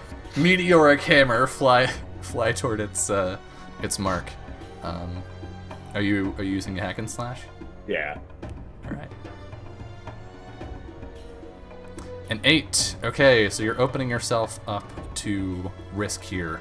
Go ahead and roll your damage, and it's going to like reach back one of its hands that's holding on to Rydia and extend it out toward you. So that fucker. All right, 6 damage. Oof! It also deals 6 damage, and it like it reaches past your shield and to your chest, and it's the same as when it attacked Arrow, or the other one attacked Arrow earlier. Question then, when I took that illusionary damage, did that still damage? No, you took no damage from the traps. Okay. And it did 6 to me? It did, modified by armor. Alright, and my shield's apparently fine, so Yeah. keep that in mind. Alright, so I'm doing okay. That kind of smarts. Shadow's no big deal. And Farron, you've got these 2 armored people in front of you fighting. Would you like to do a thing? Yeah, I would like to do a thing. Step back and admire their handiwork. Now that they've got more singing to do. Yeah, they're gonna keep humming. But it gets instead of the kind of golden firefly light, it starts to turn kind of reddish colored as it sinks into Rydia again to do the 1d4 damage. Alright. Go ahead and roll plus charisma. That's an 8. An 8, But okay. I sing too loudly. Your spell still works, but you draw unwanted attention from your magic. or unwanted attention, or your magic reverberates to other targets affecting them as well. GM's choice. I'm picking the second one. Okay. It's going to reverberate, and as this thing is connected to Rydia and draining her, it's going to sap some of that power and also gain the bonus. Cool. Rydia, what would you're feeling bolstered, but you're also feeling drained. What do you do? Okay. So I'm basically even. It Yeah. evens out. Sure. Normal. Yeah, it's great. It's what could be bad about this? I don't understand. Nothing at all.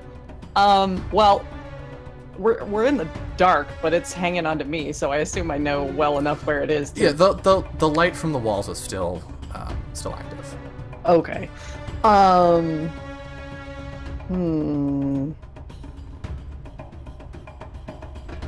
Yeah, my weapon's not really like good for this kind of range.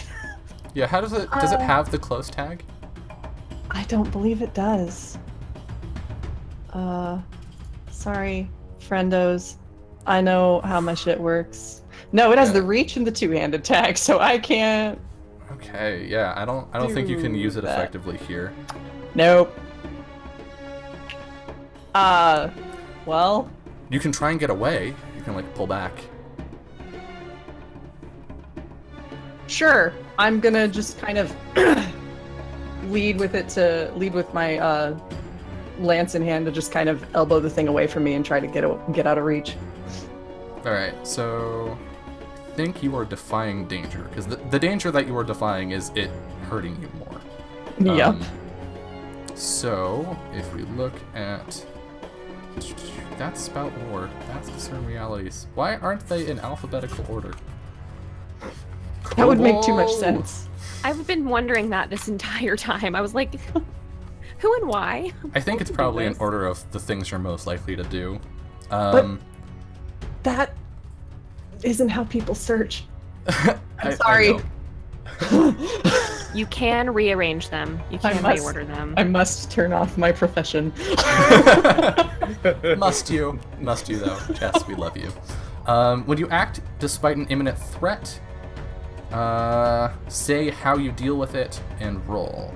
Okay, so yeah, she's going to basically kind of try to clothesline what she can reach of it with the shaft of her spear and like push off away from it and hop back if she can get free. So you're getting out of the way. Yeah. All right, so you're gonna be rolling plus dex. Lol. Which is great for you, right? Ah. Isn't it? Ah. Nope. Okay. Yeah, so you don't get away. Sweet. I think you back up into the hallway, but its arm just lengthens to stay attached to you. And you're going to take 1d6 plus 1 plus 1d4. Okay. Ooh! At least it rolled Ow. a 1 on the bonus die. So you take 7 damage modified by armor. Alright, so that would be 5. Yeah, and I think as we see the two armored people at the front here sort of shoulder to shoulder in the hallway with this looming shadow draining them, we are going to go to our second break and find out if I accidentally kill someone in the first episode. Yeah, so Alright, I already have a backup character! it's true. So we're gonna step away for a little bit, and when we get back, yeah, we'll see what happens. See you soon. Oh my god.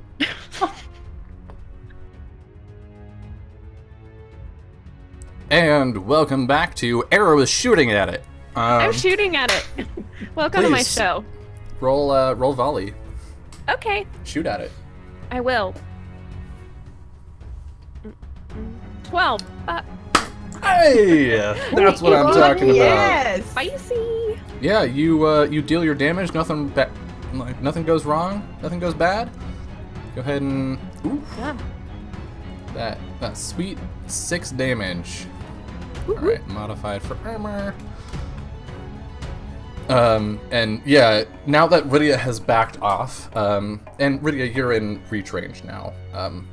Cool. It's just that, unfortunately, the shadow can attack from reach. So It's its fine. sort of main body stayed back in the doorway, and then these two arms are reaching into the hall. Cool. So, Arrow, you get a decent shot in. Who acts next? I'm still up here, so I can attack it unless someone else wants to do something. I'll do the same after. All right. All right. Yeah, now that I've got clear reach at it, she's just gonna whip that spear around and give it a good old stab once more. Okie doke. You can both roll hack and slash. There's no initiative in Dungeon World, just to be clear, so Yep. things just happen. An 8 and an... Oh my god! Adam! Hell yeah! That is what I'm talking... Fighters! Fighters! Know what I mean? You know, Alright, fighters. so, Rydia, you get to deal your damage. The enemy... Yeah, and we trade blows. It's fine. Yeah. Eh. Oof. Oof. You take 6 modified by armor. You spear it with your weapon, and it just sort of floats out of the way again, taking no damage. However, Gregor, you have a choice. As per usual, you can either stay safe, or you can open yourself up to possible damage and deal an extra 1d6. I assume I'm never safe, so I will open myself up to the damage. We can also assume that some of this stuff just goes away and you're totally fine. Yeah, but I don't know that yet. It's very real right now. And its hand is in me, right? Yes. Okay. Just before I swing, I'm Context just is gonna whack everything. Oh, hands down, and I'm gonna be like, look at it and be like, see the last fucker tried this, and I'm just gonna swing at him. All right. Deal your damage. 7 Like plus law, a they d6. don't learn. I love our wheat bread boy. 10 damage. Okay. You swing your hammer, and as it becomes more corporeal as it drains from people, and it's sort of like swinging your hammer into Jello, and you just swing the hammer and smash it into the wall. It is not dead, but it's flickering, and it pulls its arms back from the both of you and hisses. Farron, you haven't done anything yet. What would you like to do? No. I'm pretty up close to this thing, right? It's pretty close. It's like just the other side of these two from you. Yeah, right. They're right there. So I'm not gonna put myself forward. You just stay where you are. I'm staying where I am. We gotcha. Ready is looking bad, so I'm still humming my. my Sing little to ballad. her. All right. Yep, I'm singing to her. To heal her. So again, the little fireflies kind of become golden again. Nope. Yeah, you turn to serenade Rydia, and you sing, your voice rises, and we can see, both Gregor and Rydia immediately notice its sort of amorphous head turn toward Farron, and then one arm just shoots out, and you are going to take some harm. It just choked our bard. Oof. You take 6 harm as you it's as you go to sing, you just your breath catches and your chest seizes up. That hurts. That sucks. Arrow. That's what I'm shooting at it. That's what I thought. Surprise! All right, go ahead and roll it. Okay. 8. Fling some more arrows. Okay. Mhm. Deal your damage and choose one. You have to move to get the shot, placing you in danger of the GM's choice. You have to take what you can get and deal minus 1d6 of damage, or you have to take several shots, reducing your ammo by 1. Put me in danger. Put you in danger? Yeah, I'm Okay. roll my damage. What danger do I want to put you in? The non-fatal kind.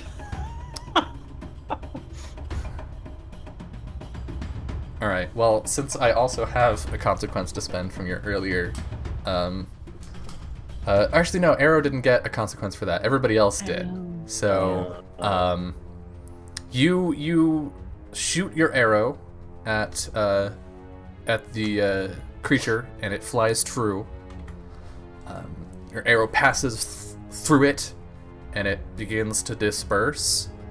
And then its sort of ethereal form moves through the air toward you, and you, in panic, take a big whiff, and then it dissipates. You're fine, I'm sure.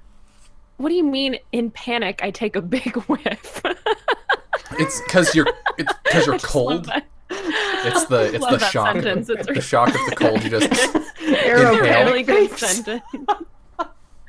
Oh no, I love it. Nothing could possibly go wrong. I'm totally fine, I'm sure. Okay. 100%.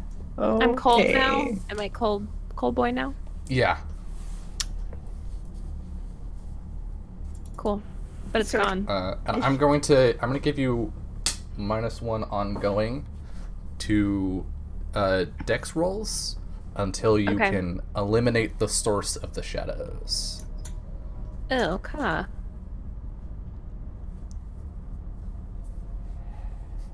So it's gone now. Yeah. For sure. Absolutely gone. Mhm. Not hiding inside my body at all.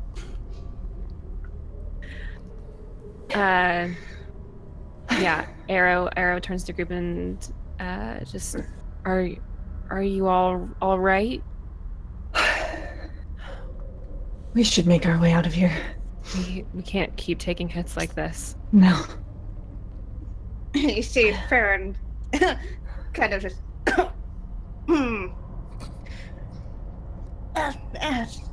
I suppose everyone's a critic. Taryn, are you all right? Fine. I'm just fine. She does not look fine. Rydia is giving Farron a very skeptical look. We need to get out of here. As quickly as we can, safely I as we agree. can.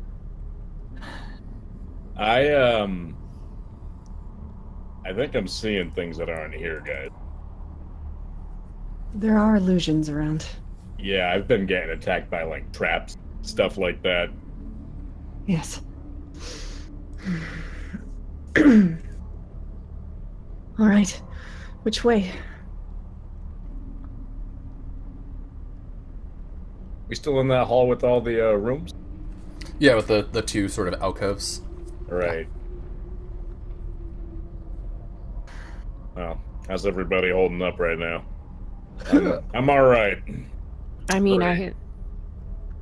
I think I'm fine. I'll manage a little longer. But we need to get out of here. I don't think we can take another fight like that. Should we keep moving forward or? You Well, could if we stay- rest. I think you can rest in the dungeon, right? Is that a thing? There's a move for that? I don't know. Uh, I've never played this game before. there's make camp, which I think make camp is the thing. I mean, how deep down in the deep dark dungeon are we anyway? I mean, it's like how far from out of the dungeon are you? Yeah. Probably like a 10-minute walk. Okay. But this is not Dungeons and Dragons. If you leave a dungeon, there's no guarantee that the path you cleared will remain cleared. Maybe we should just go back to the room we were just in, rest up a little bit. I'll keep a first watch or something. All right. What do you think? I'm on board with that idea. All right. Can't say I'm opposed. My friends. Great. We need to get Farron some tea. So, when you settle into rest, consume a ration. So, you gotta do that first. And if you're somewhere dangerous, decide the watch order as well. If you have enough Like I said, I volunteered first, so. If you have enough XP, you may level up. And when you wake up from at least a few uninterrupted hours of sleep, heal damage equal to half your max HP. So, does everybody have rations they can consume? I don't. I do know. Can I have some in my travel pack? I have adventuring gear and a holy symbol. I think rations Can I eat the might... holy symbol? No, you cannot. It is Why not... wouldn't we have rations? Well, because you picked your items when you made your character, and there's a choice for most characters to pick up rations. Yeah, I have rations. Oh, good Uh, for you. Do you have Someone enough is that you saying can... rations are an adventuring gear thing? Well, a dungeon ration is its own item. It is separate from adventuring gear. Although adventuring gear does say a mundane item, which sort of implies you could just say that you have dungeon rations and spend a use. Yeah, I'll let you do that. You can spend a use of your adventuring gear on Yay. dungeon rations, which dungeon rations have 5 uses. And 1 weight. Okay. Okay. So add dungeon rations to our things. Yeah, and spend a charge or a use of your adventuring gear, and then spend a use of your dungeon rations. What is the watch order after Gregor? I'll go. Yeah, I can go whenever. Because Arrow's not hurt, just feels weird. A little bit weird. Arrow's fine. Arrow's totally fine. What am I talking about? Doesn't even feel weird. Yeah.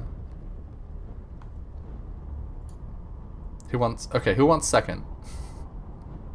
Do you want to go ahead and take it, Yeah, Arrow? I'll take second. Okay. Okay. Who wants to go last? I'm assuming it's Farron. Yeah, probably. I'm gonna. Yeah, okay. I'm just gonna say it's probably Farron. Interesting. Alright. So, Gregor, your watch passes uneventfully. Arrow, you are sitting in your little makeshift camp that you've set up in this room. And you're like checking the hallways every once in a while. And then you hear a whisper come from your pack. Like you hear a voice from your pack. I go in my pack and look for the source of the whisper. You dig around in your stuff and you find the rubbings that you took earlier. Oh, cool. And you can see that the characters on the pages are sort of shifting around. What do you do? Try to make out what it says, if it's rewriting itself to say anything. Kind of just watching. Yeah, it looks like it's rearranged conveniently into Elvish for you. What's it say? This place. I thought it would be right. I thought we would make the future here. I fear we have made our end. I fear.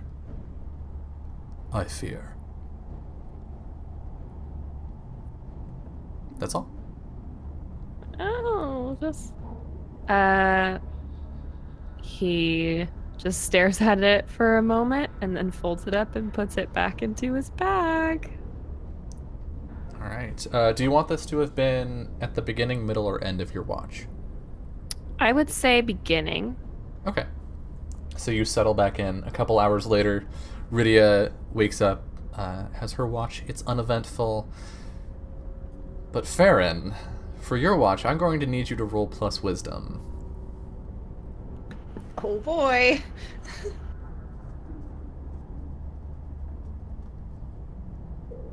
A 7. You act just a moment too late. Your companions in camp are awake but haven't had time to prepare. You're sitting around, maybe like writing some ballads or something like that. I have my lute out and I'm like idly plucking at some of the strings. And looking around at the eerie glow off of the walls, it's because the light is sort of dim and it's constant, and like it's omnidirectional. You notice that your brain sort of just rewrites stuff out of your vision, so you don't notice when somebody rolls over in their sleep or anything. It's just like it's all just so lacking in contrast. And then out of the corner of your eye, you see some movement, and you see the hem of a robe whip away from the doorway and head off down the hall, the way that you were pushing forward. And you can wake your party if you would like to.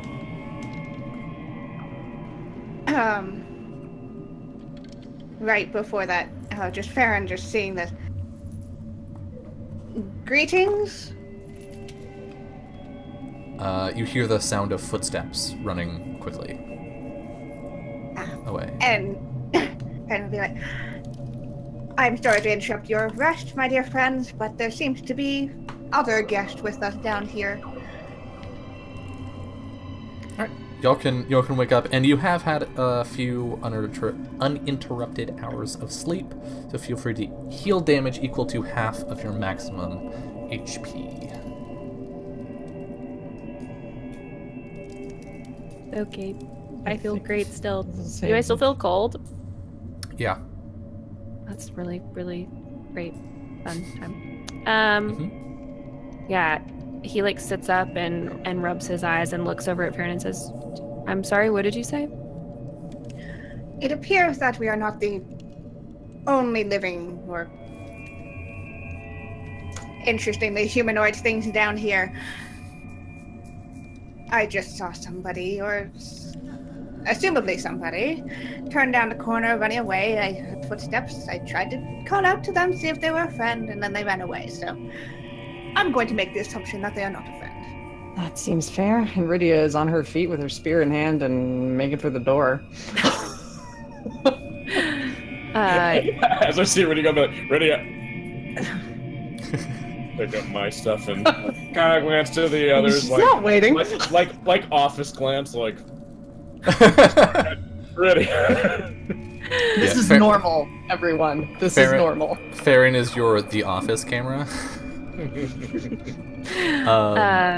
Yeah. Yeah. Stepping into the hallway, Rydia, you don't see anyone. If there was someone here, they have left quickly. She'll stop and listen, see if she can hear any further descending or, footsteps carrying further out, or any sounds that may have echoed back to get some idea of a direction.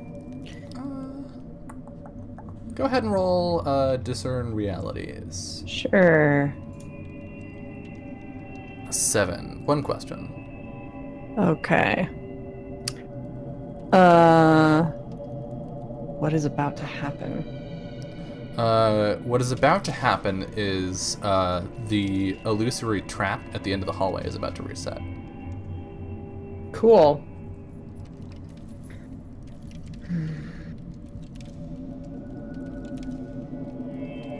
I don't see anyone out there.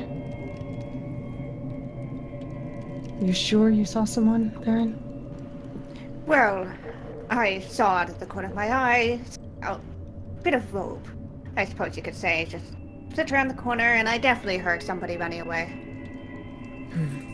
If there's someone to be found, Lake can find them. Be careful. The traps in here are probably going to do their magic again. We've been idle long enough. I would imagine they reset. Then let's move forward as quickly as we can. And I'd like to send my bird. Go on, bird. To go Fly, searching. Lake! Go on, Lake. Yeah, to look to see if we can find whoever left. Track them down. Get them. Okay. So, can't talk to it, but always acts as you wish it to. So you can't, like, see through its eyes or speak with it, per se. No. I think so. You send Lake out off and, like, go find a person. And after maybe a minute and a half, you hear a shout, and like a boom. Uh-oh. And then there's some time that passes, maybe 20 seconds, and Lake comes flying back with like some smoke coming off of their feathers. Well, I think that answers the question. There is definitely someone here. Seems to be the case. Like I said.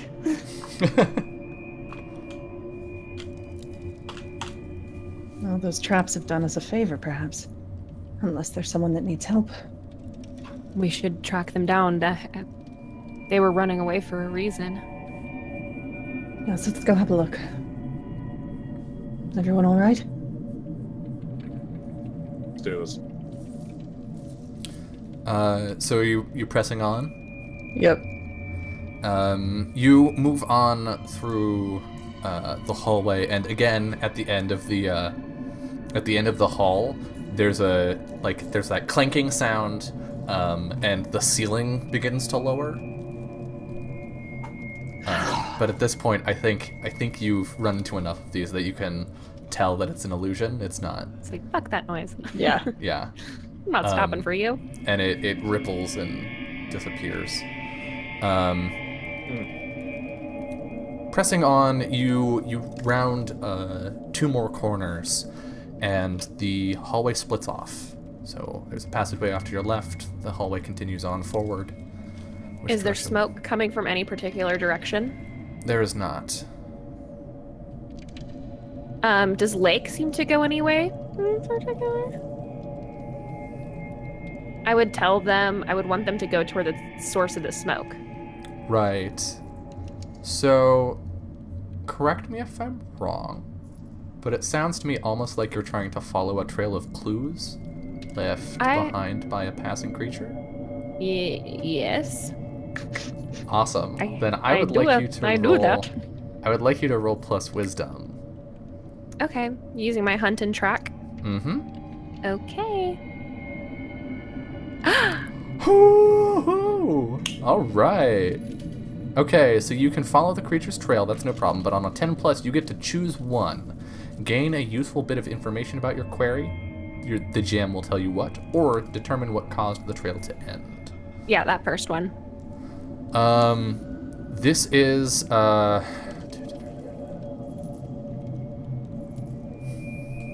what is the most useful thing I can tell you about this? So the tracks are clearly of a person. It is a humanoid of some kind. But you are also, there's a bit of, again, some of that man-made structure that's collapsed, where a shred of fabric has been torn. And it's just like a rough, almost burlap fabric. It's not well crafted at all. So whoever this person is probably isn't super well equipped. And yeah, you can track. You can see now that where the water has collected, you can see a faint reflection of these wet boot prints on the ground, and you have no trouble at all following the trail down these winding passageways, past rooms. Do you stop at all along the way, or are you single-mindedly following pretty much this trail? Arrow, as soon as he picked up the trail, he would be following it to the end. Okay. So you head down this left path first, and then continue on into the dungeon, taking a couple rights, another left, and you notice like partway through it spreads out pretty considerably. Like there are lots of different ways you could go, but then it starts to narrow in as you follow the trail, and finally you come to a doorway, and you can see candlelight flickering underneath the door. What do you Yeah, Aaron put his hand to his, assuming everybody followed along. No, they're just like, bye, Arrow. See ya! He just runs off, and they're like, I guess we'll see him later. No, he would put his finger to his lips and like gesture at the light under the door. And we're gonna just do the classic whip the door open. Okay, so you Bow at the whip, ready. you whip the door open into a fairly sizable chamber. You're coming in on the, let's say, the eastern wall. Up on the northern wall, you can see a basin of water, and in front of that, kneeling with a candle, is this robed, hooded figure who, as the door swings open, stands up and turns to face you. And I need to press some buttons real quick. No, get out of the way, Roll20. Why you do this to me? Okay, interesting.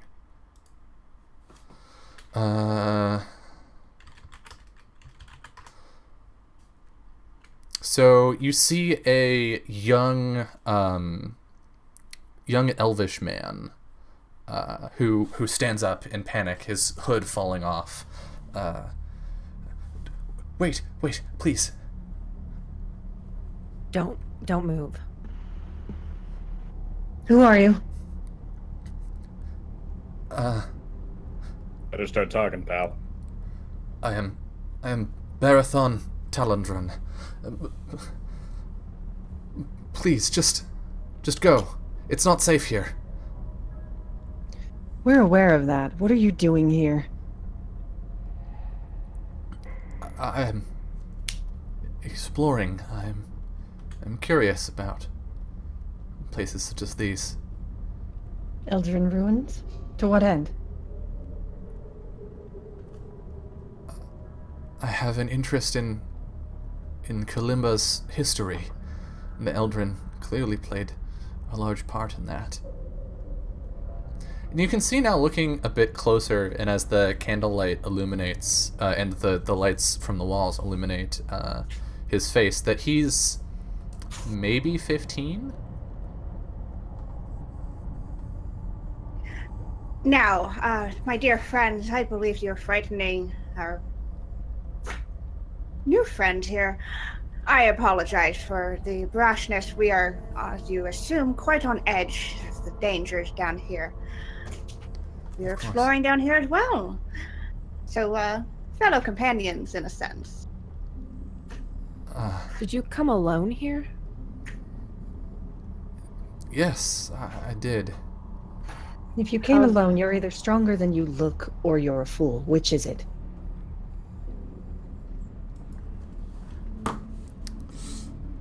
That sounds like a move to me, I think. I am the law, perhaps? Maybe. Well, I you mean, didn't she's ask- you looking didn't as ask them scary to- as possible. You didn't ask them to do anything, so I'm not sure if this is a... Hold on. When you have leverage on a GM character and manipulate them, roll plus charisma. I think that's what you're doing. Okay, So that would be parlay. you got it. Meh, Not imposing enough. she's too pretty. So you're like either you're lying or you're stronger than you look.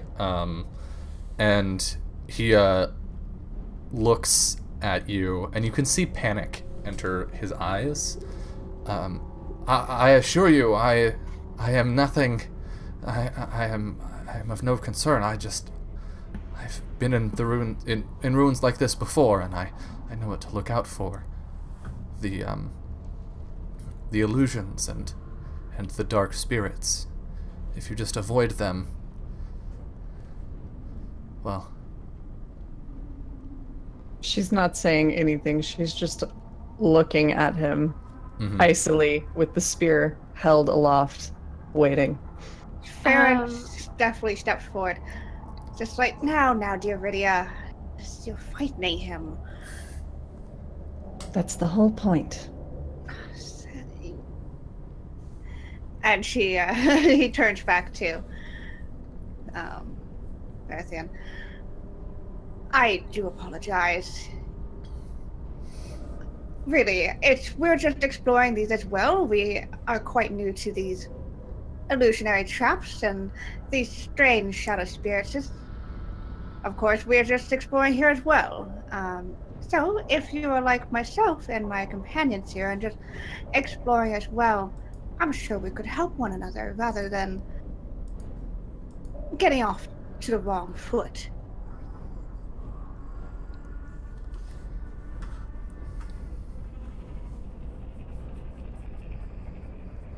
I think this is another parlay. Because It's you're a like nicer, you're trying to fluffier parlay. trying to convince him to go with you, right? Yeah. Okay, then yeah, I think that's, and you definitely have leverage. Also, Rydia, make sure to mark experience. On a Yeah. 7 to 9, they will do what you ask, but need some concrete assurance of your promise. Right now, what does he want?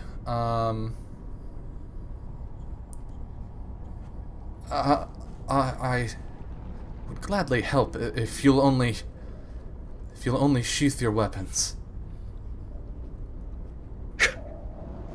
Very well.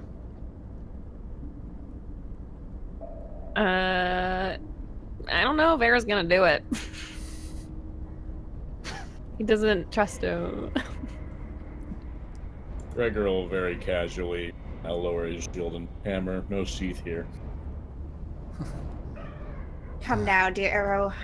I'm sure we would be able to deal with it appropriately if it comes to, but as you can see, he's just a young elf.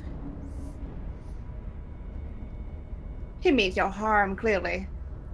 Of course not. Rydia looks unconvinced, but she's not going to say anything. The same way that we mean no harm to him. Yeah. Arrow glances at the other two who have put away their weapons and like slowly lowers the bow. Well, that certainly lowers the tension a little bit, doesn't it? You roast his bird? Oh, was that yours? I'm sorry. I mean, I meant no harm to you. It attacked me. I was concerned. He pats the bird like good girl. So you do Attack have some strangers. skill. I don't know what you mean. Skill? Or are you just carrying a bit of fire in your pocket? You see the color drain from his face. And he looks nervously at Rydia's armor. Please, She stands so that the armor is even more impressive looking. I just want to be left alone. That's all that I wanted. I'll ask again, and answer honestly. Why did you come here? What is your aim?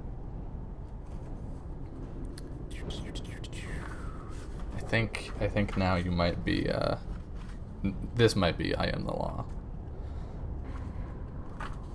Because you're asking something specific, right? You're saying, Yep. tell me your shit.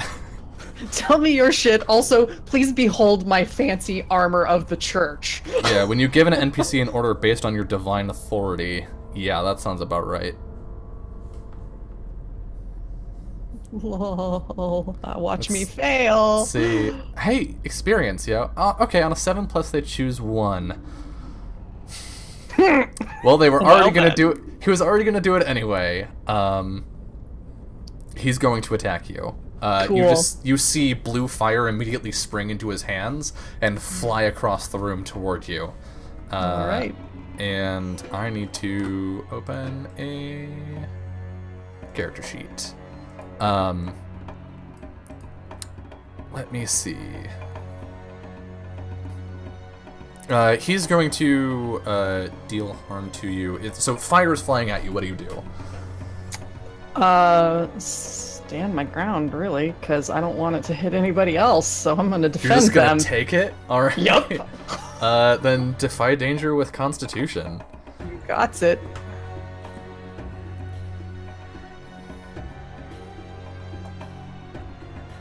Hoo! Alright. That's right. The fire flies at you, and it is wild magic. If you have any suspicions about whether this was a rogue magus or not, they're gone. This is an untrained mage. Cool.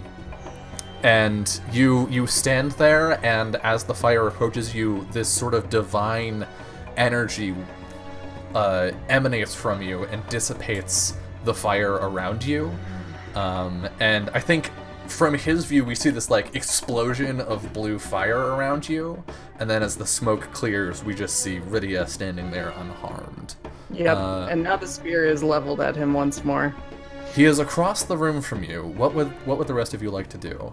I actually can attack this boy with my burb. You can. He's a humanoid. Yeah. So me and my burb are gonna attack. Okay. Yay! All right. So its ferocity is added to my damage if I hit it. So I'm shooting at Jesus. him. Okay. Okay. Here we go. Shoot.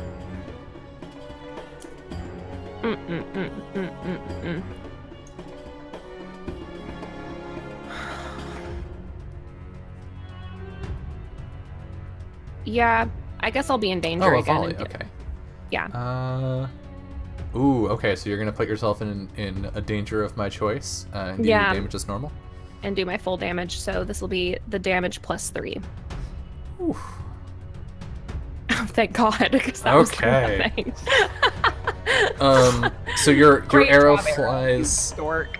So Lake, like flies across the room and starts harrying this mage, and he's like trying to beat Lake away, and then your arrow finds purchase in I think like his upper thigh, and he cries out in pain, and reaches out a hand that's holding a small crystal, and it glows with the same light as the walls, and the shadow beneath you begins to rise, and he says, "I told you to leave! Leave me alone!" And a shadow is rising up right on top of you. Can I move away from No. that? Okay. No, you cannot. I mean, you can. You can try and defy danger to get away from it. But it is rising up basically around you and is going to attack you. Are you gonna, like, dodge roll or what? Yeah, I could do that. I dodge roll. Okay. I spring away. So Use so that defy, elven dexterity. Defy danger with Dex Yeah. as you Yeah, leap into the sure. center of the room. Fuck me up. Ah! Yeah. Arrow, baby. About that. You know what, though? I get that sweet XP. Gimme. That's true. You get XP. 1d6 plus 1. I'm fine. Don't worry about me. You take 6 damage. You go to jump, and it just like it completely envelops you. And the rest of the party, you can see that there's just darkness surrounding. Also you had a -1 from your ongoing to Dex, so that's a 2. You see Arrow just freeze, and look up at you, and then his eyes just go pure black. Uh-oh. See you what guys the rest of later. do? Okay. Wow. Well, what are we doing, friends? I'd prefer that we not kill him. I have some words. But we should probably stop him. Fair. I want to just go at this guy, and I specifically want to aim at that crystal. Okay, so you're trying to destroy the crystal, not harm him. Yeah, or knock it out of his hand, or break his hand, whatever. Can I be a dick real quick? Uh-huh. I accidentally rolled with Constitution, not Dex. Oh, okay. Oh. I mean, we can take the roll. I guess it would only be a +1. It would So be, don't worry about Yeah, it. it would be a 3. Never It would- mind. Keep going on your merry way, friends. I'm possessed. Bye. You're fine, Arrow. You're fine. You can't see very well, but you're fine.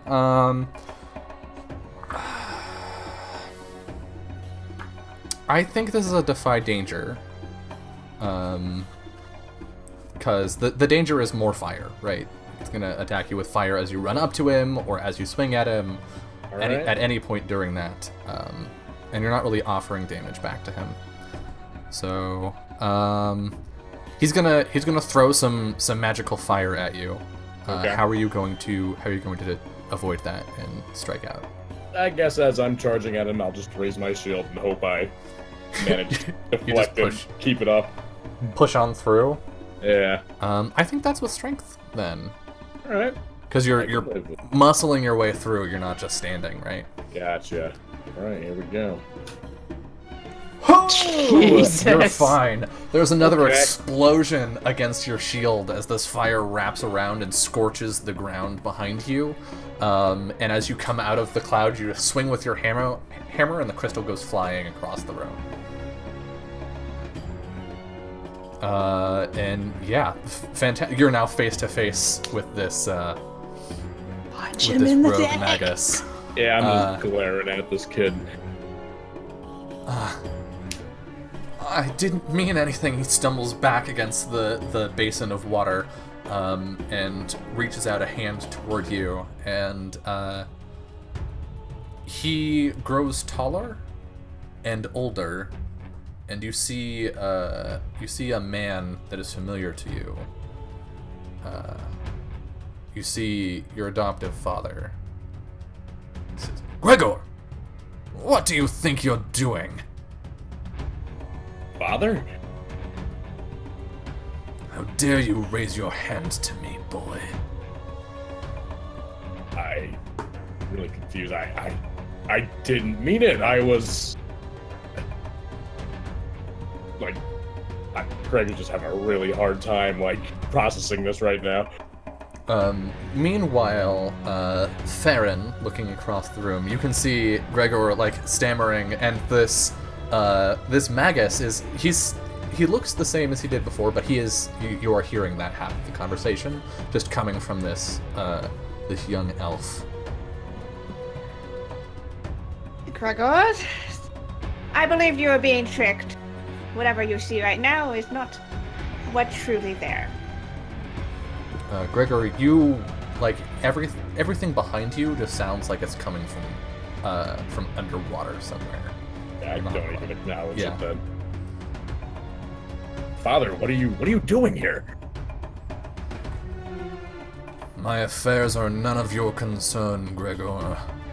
I think they are. This place is dangerous. You know a Bond's mage is more dangerous than these places. How dare you meddle in what I'm doing? I'm meddling. Let me help you. If you need help, you can ask me for help. If I needed help from you, I would have asked for it. You turn yourself around and you march back out of here.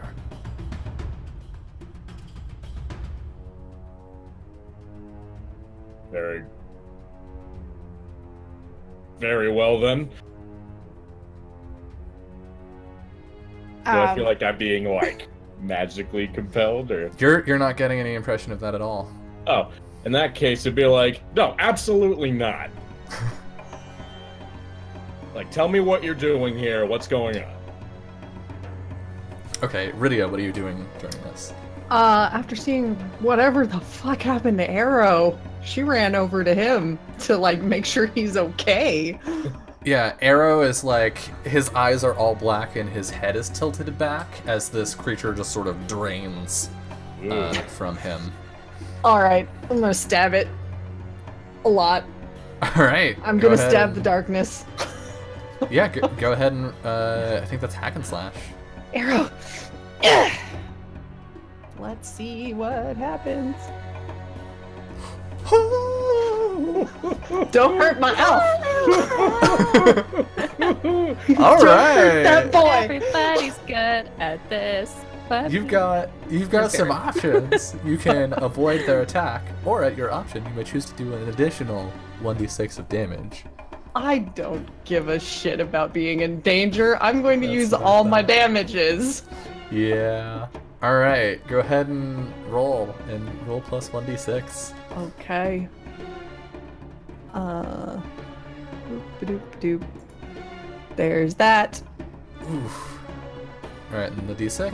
Why am I shit at everything? Hey, but the 5 helps. Yeah, you carve a portion off of this thing, and it rears back and hisses and stops draining Arrow as Arrow just like drops to the ground. Arrow, everything, it's like looking through a veil, right? Like you can see, but it's all hazy and indefinite. What do you do? Yeah, he's gonna try and stand up and like shake it off.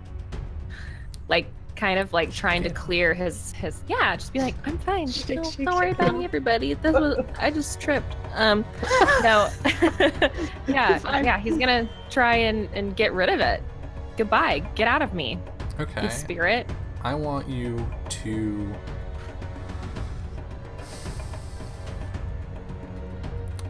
defy danger through mental fortitude. So that'll be plus wisdom. And the danger here is that the remnant inside of you is going to be a drain on your energy. And you're going to take damage. All right, so roll plus wisdom, you said? Mm-hmm.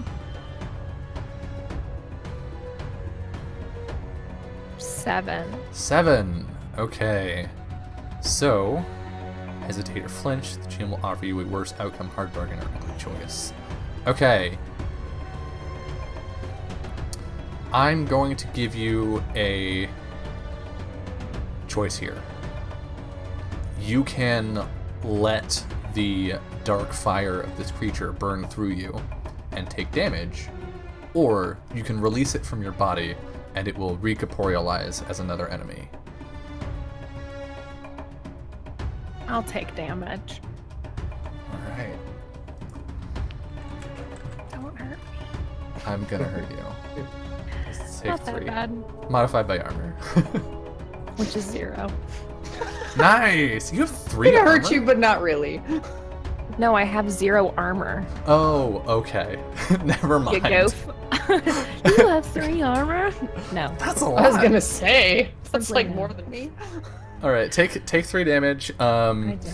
And we see you shout like, "Get out of me!" And there's like this writhing dark mass that comes out of your skin over your whole body, and then it just burns away like ash.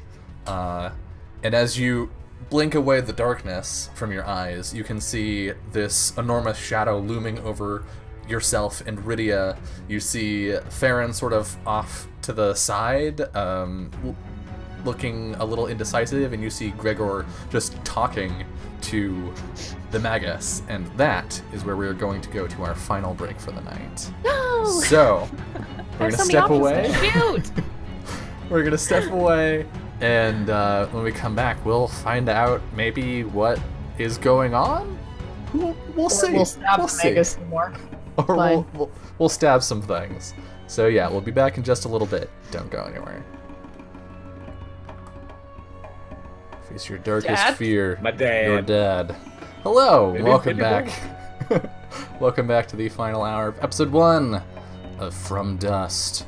The 4 of you were woken by something or someone moving around in the dungeon. You tracked them down and discovered a young, sort of teenage elf who is now attacking you with magic because they are a rogue mage and you have a paladin with you.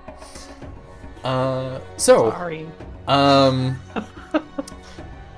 Arrow, you've just shaken out of your possession. What do you do now? Looking at the room. Yeah, so I'm seeing Rydia's being attacked, and Gregor is talking, having a nice conversation with this person. We call him nice. Yeah, no, I know. It's not a weapons up conversation. I mean, do they have their like hands up? Does it clear that they're doing some kind of magic? To me, it is not clear now. it doesn't matter. I was gonna shoot him anyway, but I was just yeah. I'm gonna try and shoot the little boy, When you put it that way. Okay. the child. It's cool. We're just murder hobos, no big. Roll Listen, for it. I'm not. Okay, you mean Listen. volley? Volley it up. He shot Me- first, to be fair. Me and my Burb are attacking together again, as Okay. we do. I will literally quit this game if Roll20 doesn't give me a full refund for these rolls. The actual fuck. Take experience. I hate so much. How much about XP do you Roll20 have, in by this the way? moment. 5. Oh wow, Isn't you're that so fun? close to leveling up. I know. What a party. Um, I feel very ill from my position. Like, I feel sick still. I'm not a good shot right now. yeah, for sure. I'm basically drunk off of shadow energy. Cool. Yeah, an arrow flies past you, Gregor, and your father. Farron, did you have a thing that you wanted to do? Yes, realizing that Gregor's not paying attention to me, and that No. bugged me, because why, how dare you not pay attention to clearly it must be some enchantment. Of course. And so I shout, "Come on, Gregor, hear my plea. You're under an enchantment, don't you see?" All right. And I wish to And- break whatever enchantment's on his mind. All right. Go ahead and roll plus charisma. Alright, come on. That's an 8. That's an 8. Okay, so Go. it works, but it's gonna have some. It's gonna draw some unwanted attention, as the magus recognizes that you have magic. Gregor, you hear these words over everything else, Okay. and you see the form of your father sort of melt away to reveal this elf once more, as the elf raises their hand and another bolt of fire flies out. And it is not actually going to attack Farron. He's not attacking Farron. There's a massive explosion in the center of the room, and I'm utilizing a GM move that I earned earlier. Oh. And the room erupts with fire, and each of you is thrown to the floor or the wall. Rydia and Rydia, you are tossed out back into the hallway by the Okay. explosion. Farron, you take it hard on the shoulder as you fly into a corner, and you, Gregor, just like smack right into this guy and topple both of you into this basin, which isn't like really big enough to hold a person, but the force of the blast is doing its best to make sure you both fit. Uh-huh. And there is just this raging fire in the center of the room now. What do people do? Crash into the hallway and roll up to my feet so I can get back in there. So do we just see you like slide and roll and then start Yeah, running she back? just pretty much just shakes it up and goes back in. Badass. As you hit the doorway, a wave of heat comes over you. Doing anything in this room is going to be a defy danger, Okay. in addition to whatever you're doing. I'm gonna defy the fucking danger. That's what I thought. How are you doing that? How are you resisting the fire? Well, her friends are in that room. But honestly, she's probably gonna zero in and go beat the shit out of that Magus. So I would say probably try to endure what she can, because powering through is a little weird. Mhm. Yeah, you're just like and- yeah, sucking it up and getting Yep. burned. just Okay. not thinking about the fact it might burn.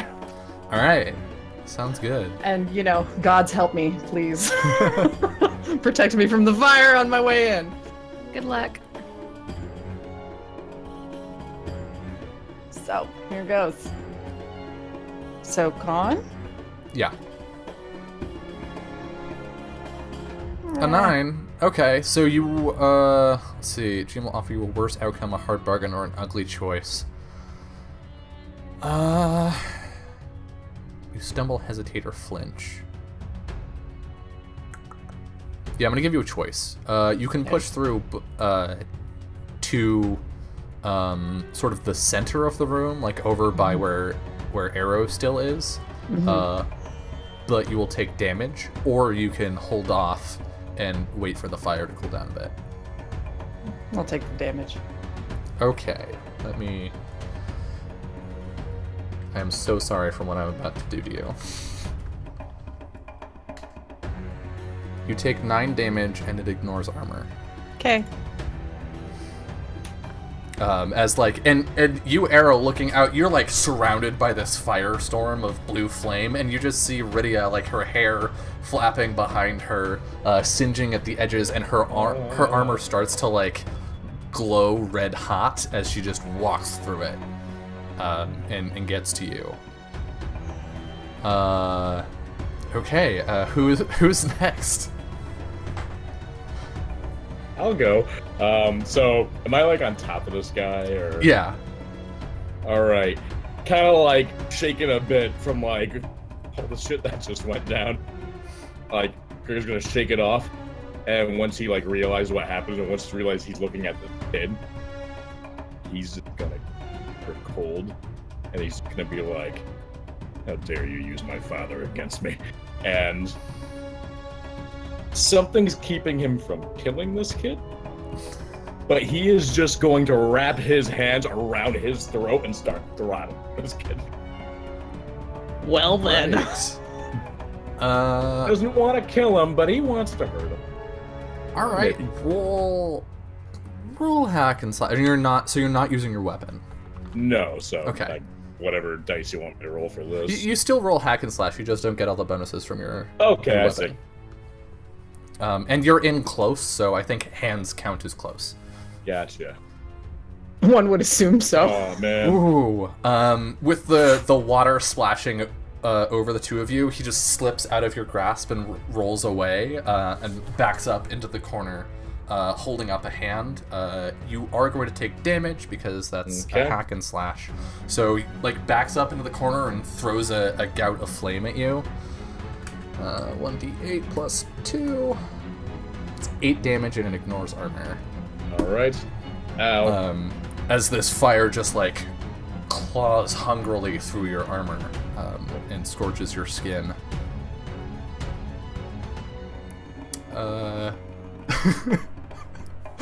Farron, this is bad, not good. Nice. Farron, It's true.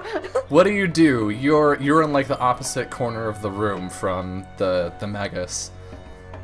What do you do? Yeah, Farron's a frail boy, and this is probably just having to take a little bit of time to shake it off and get up.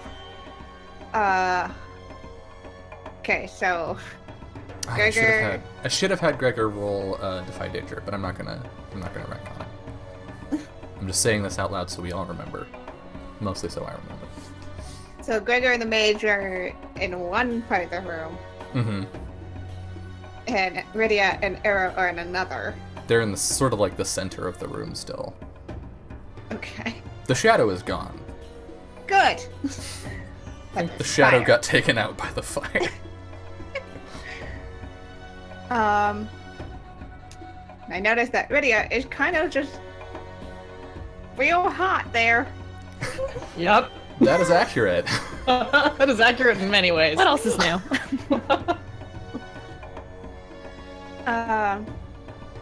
This time, not even trying to subtly hum it. he just starts singing again. Trying to heal her. All right. Yeah, I think we see like the fire blowing your hair back, Farron, all delightfully, and we see just like the little anime hearts appear in your eyes, looking at Rydia. Yup. And yeah, I start singing like, "Hear my tales of midnight birds, just as she ran through the land with a 9." Yeah.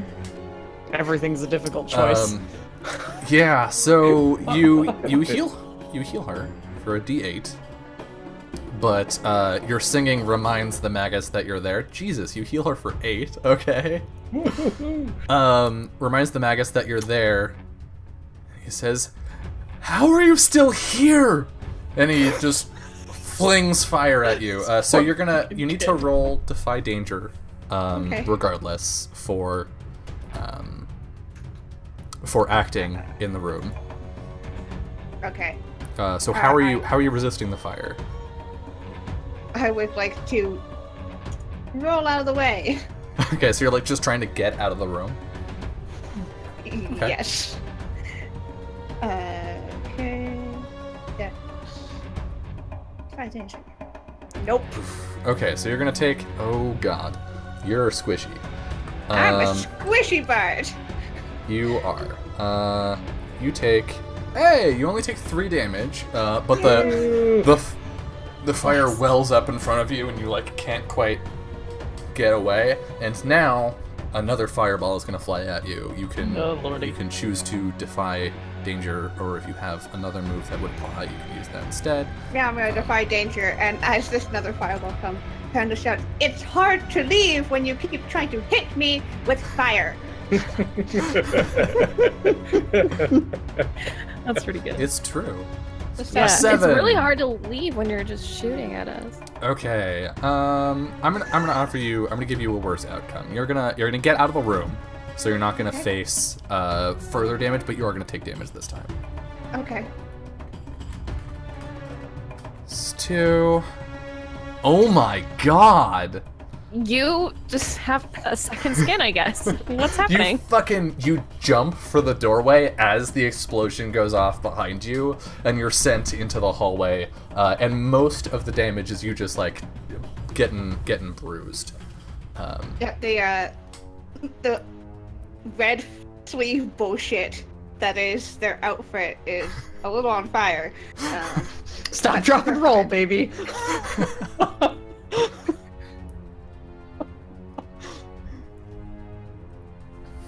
All right. Arrow, what about you? What would you like to do? I'm like in fire, right? Yes, I'm you are with currently in the center of fire. Am I on fire? Maybe a little. There's just like it's basically like blue napalm coating the floor and the ceiling. Can I still see that little bitch from here?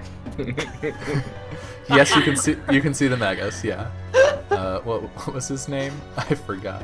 Damn. It's Marathon? Barathon.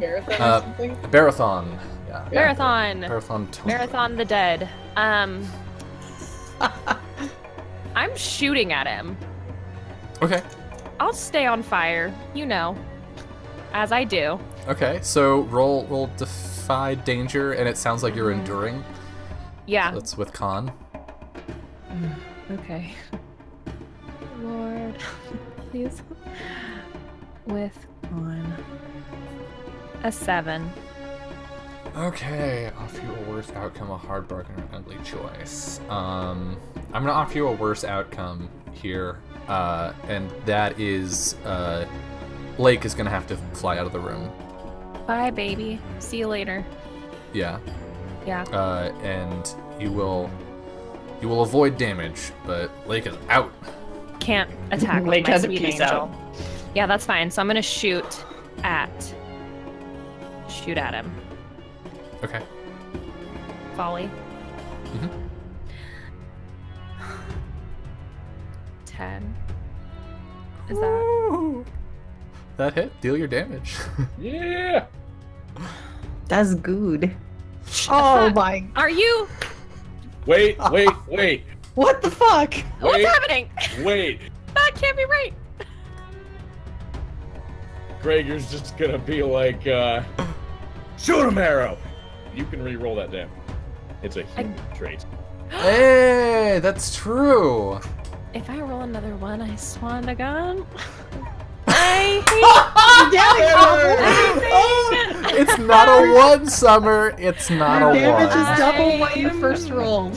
Fuck it. Yeah, real yeah, bad it's here. doubled. All right. God damn it! I am not a happy person. Yeah, so this arrow flies through the air, and where he's got his hand up from casting the magic, your arrow just passes straight through his hand, and he and curls to grab it. Rydia, what would you like to do now that you've made it halfway through the room? All right. Just gonna give Arrow a quick pat on the arm and just say, "Get out. Make sure Farron's safe," and run for where little monster Magus is, spear leading the way with a good old scream, and I am gonna stab the fuck out of him. All right, let's get a defy danger. Yep. I'm Sounds fine. Sounds like Khan. Yep. I don't care about the fire. Well, I care about it stopping. Eventually. An 8. Okay, you stumble, hesitate, or flinch. GM will offer you a worse outcome card.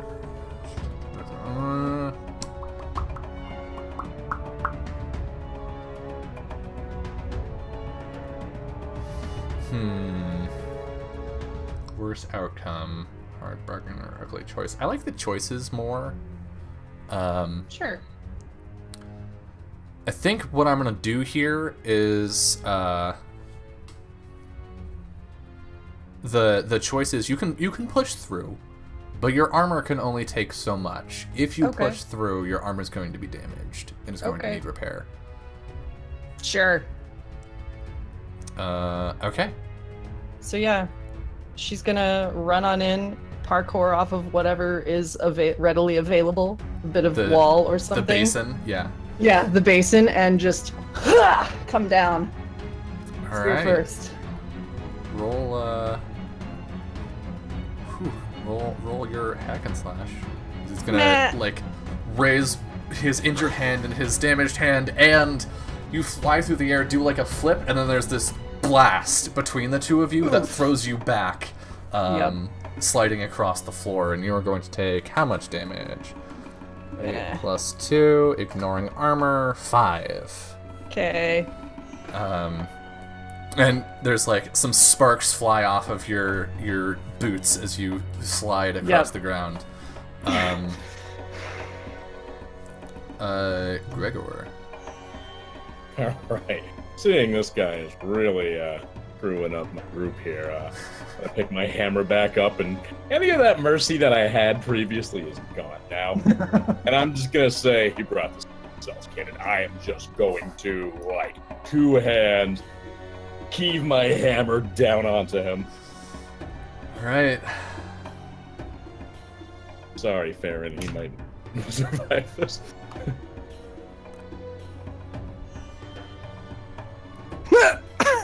Jesus. You've got a choice. You can. Hey, why are we I need here? you to. I need you to open. I needed you to defy danger. That's right. Oh yes, let me do that for you. So, how are you dealing with the fire? I mean, I'm just in the thick of it. I guess I can try to endure it and not let it get to me. Just power through. Okay. Yeah. Would that be a con or strength? I think that's con. Okay. No, maybe I don't do that attack. You don't actually. Okay. As you swing in, the fire around you becomes too much. Your hammer has heated up, and it drops from your hands as it like burns you. So you cannot pick up your hammer at this time. Okay. Arrow, were you heading back toward the door, like Rydia told you to, or are you staying where you were? No, I'm staying where I am. Of course not. To Okay. shoot, to keep shooting, because I promise It doesn't look like I'm very good at it right now, but I'm very good at it. I promise. Look, this is Just need that exactly one. Much right now. Just need that one shot, okay? this is exactly how I feel playing what's his name? The NPC on the League who always rolls fucking ones despite having a plus a bajillion. Okay, so, So you're gonna have to defy danger. yeah, I can do that with what? Just con again? Con, I think. Yeah, because you're Okay. just enduring the fire. I'm enduring it. I'm enduring it very well, thank you. Yeah, no, you're fine. Yeah, I'm great. Okay, now I'm gonna shoot him. Everybody, you, I'm though? gonna shoot him this time. Are you? Okay, Yeah, guys, please. this time, I'm gonna shoot him. Oh, also, Gregor, mark No. experience. I... I thought this was a fail forward game. It is. So you fire the arrow. Jesus. I'm so mad. You shoot the arrow at him, and it misses, and he stands up and he says, "Wait!" And the fire in the room goes out. I shoot him again. Just let me go. After you tried to kill us, You would have done the same for me, Paladin. would I have? You don't know that. I know your order. I know what you do to people like me. But you don't know me. Stand down.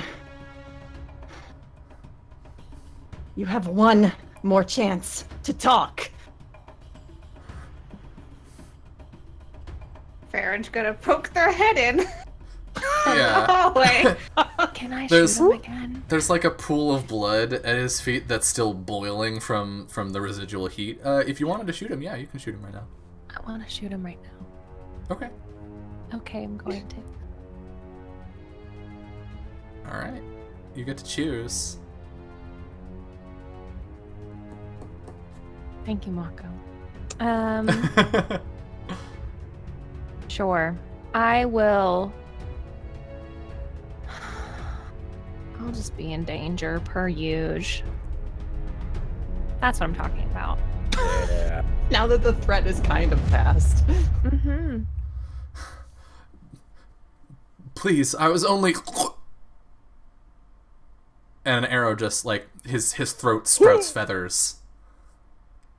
And he looks shocked and like tries to stop the bleeding and looks at you, Arrow, and you just see like a single tear roll down his cheek as he collapses to the ground dead.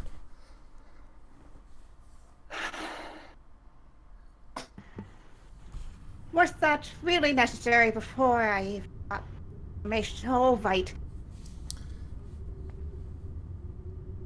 What's done is done. See what he has on him. Gregor's right there, so he's gonna cough up a lung first. And he's gonna start rifling through the kid's stuff. All right. He doesn't have a lot. You find like what amounts to a single use of dungeon rations, and you find a letter secreted away in his robes. Right? And it says, "My dearest Barathon, I am so sorry to have heard of your leaving. I had hoped that that would have been a home for you, as it was for me so many years ago. But I know that, gifted as you are, you must do what is right for you, rather than what is right for us.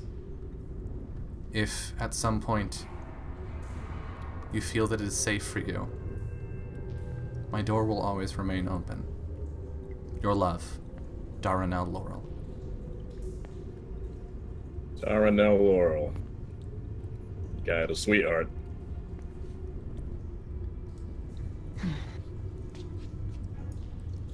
Rydia will come forward and close his eyes and kneel down and take a moment to pray.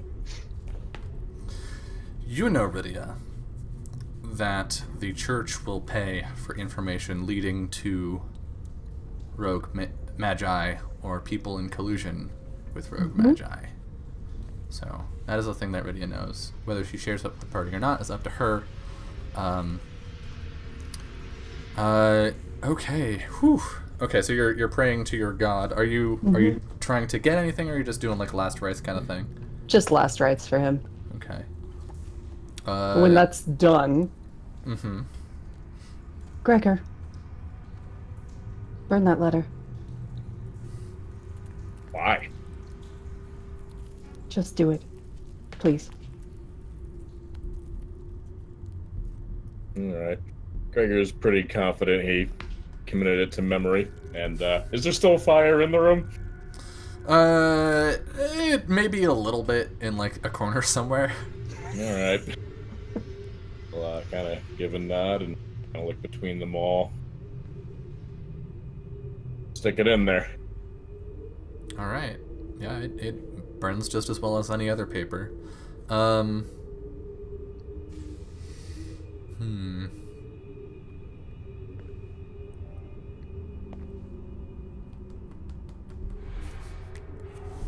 Farron, because I am a kind GM. Yes.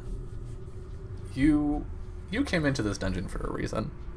You came in looking for a blade of one of the asylum.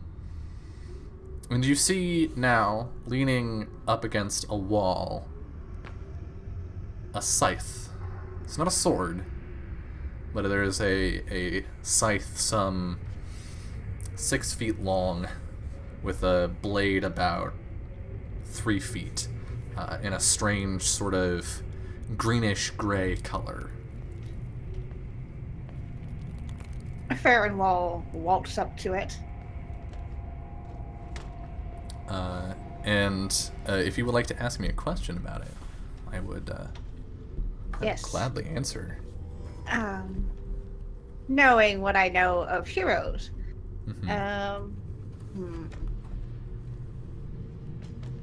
what is so special about this blade? What is so special about this blade? This blade is infused, the metal itself is infused with acid, and it eats through metals that it touches.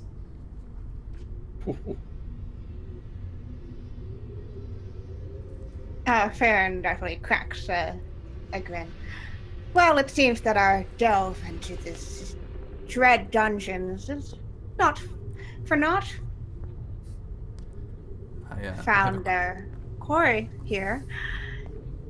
Be careful of the blade itself, though, unless you like your things to be eaten away by acid. Farron, I Also- have a question for you. Yes. From which tale did you learn about the special properties of the Death King's scythe?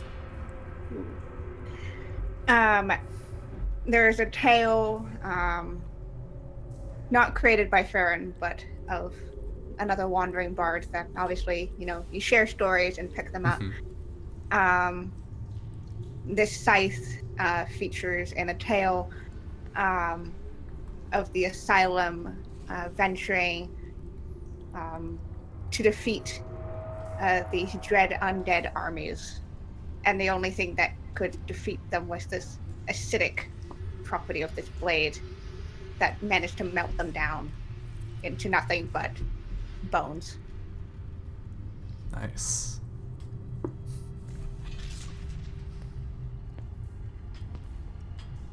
All right. And there's one more thing in this room, which you may remember, which was the crystal that the Magus was holding.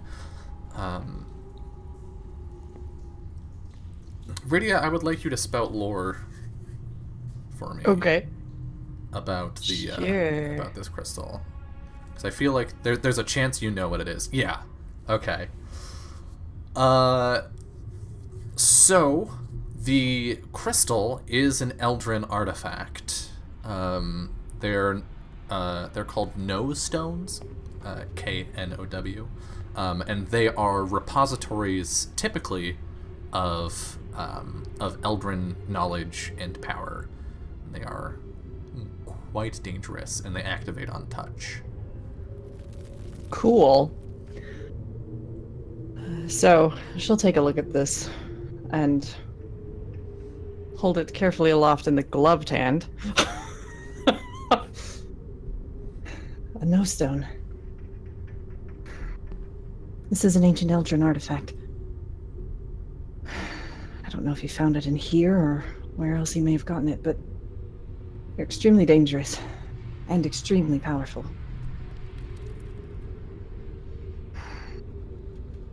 We should be careful with this. She'll take a small bag from amidst her belongings and drop it in, cinch it, and keep it safely tied. It explains how he was able to do all of that, I think.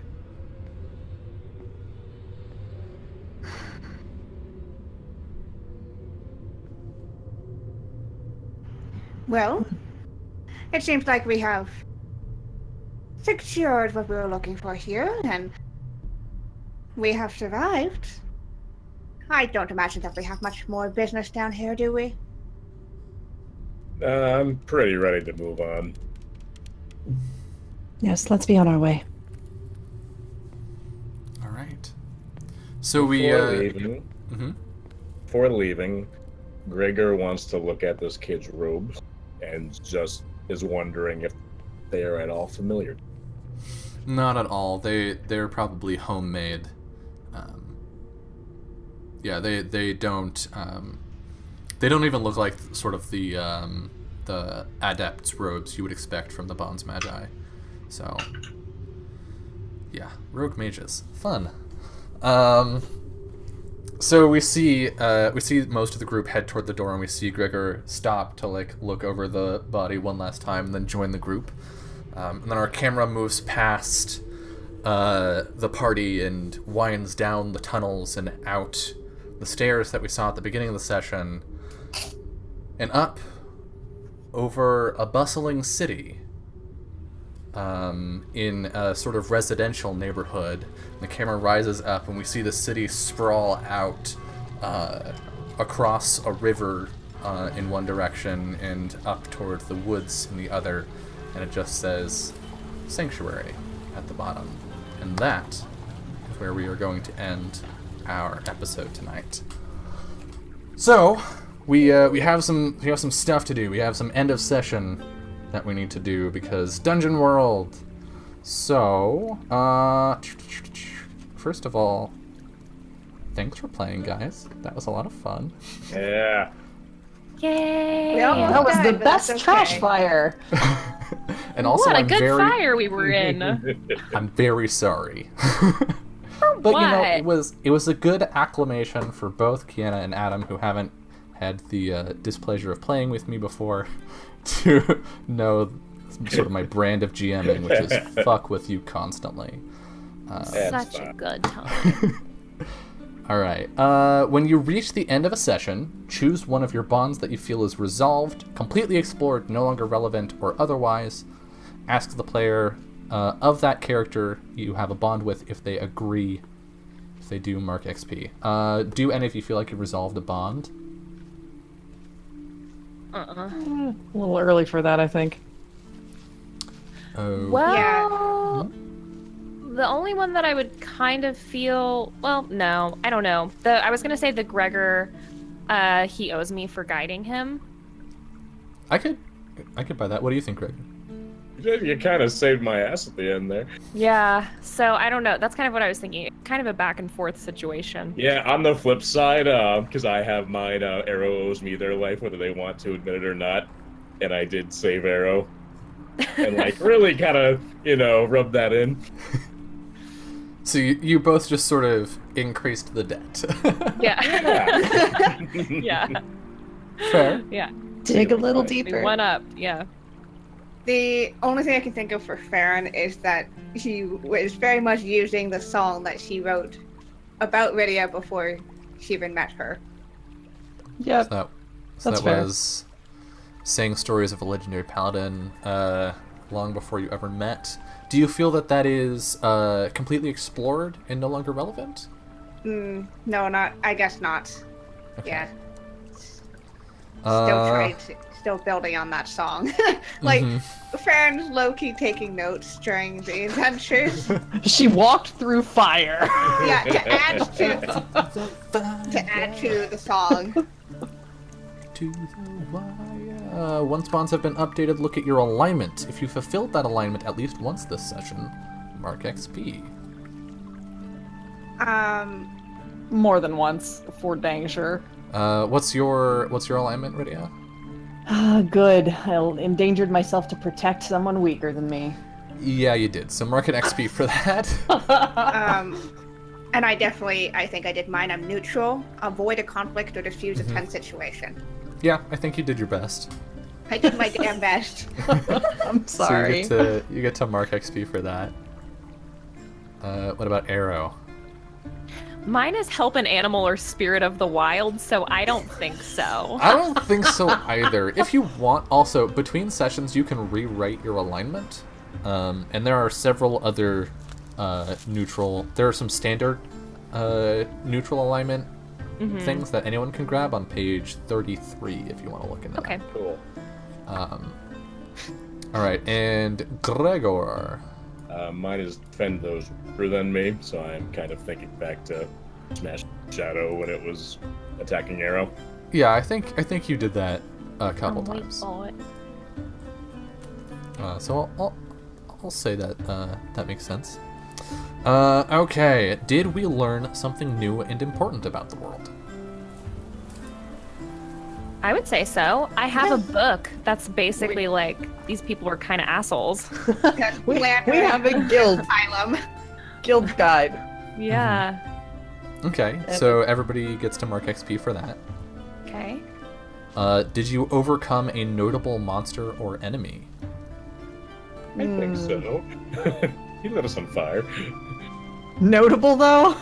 Yeah. I mean, we beat the shit out of a kid. Rogue magi are rare.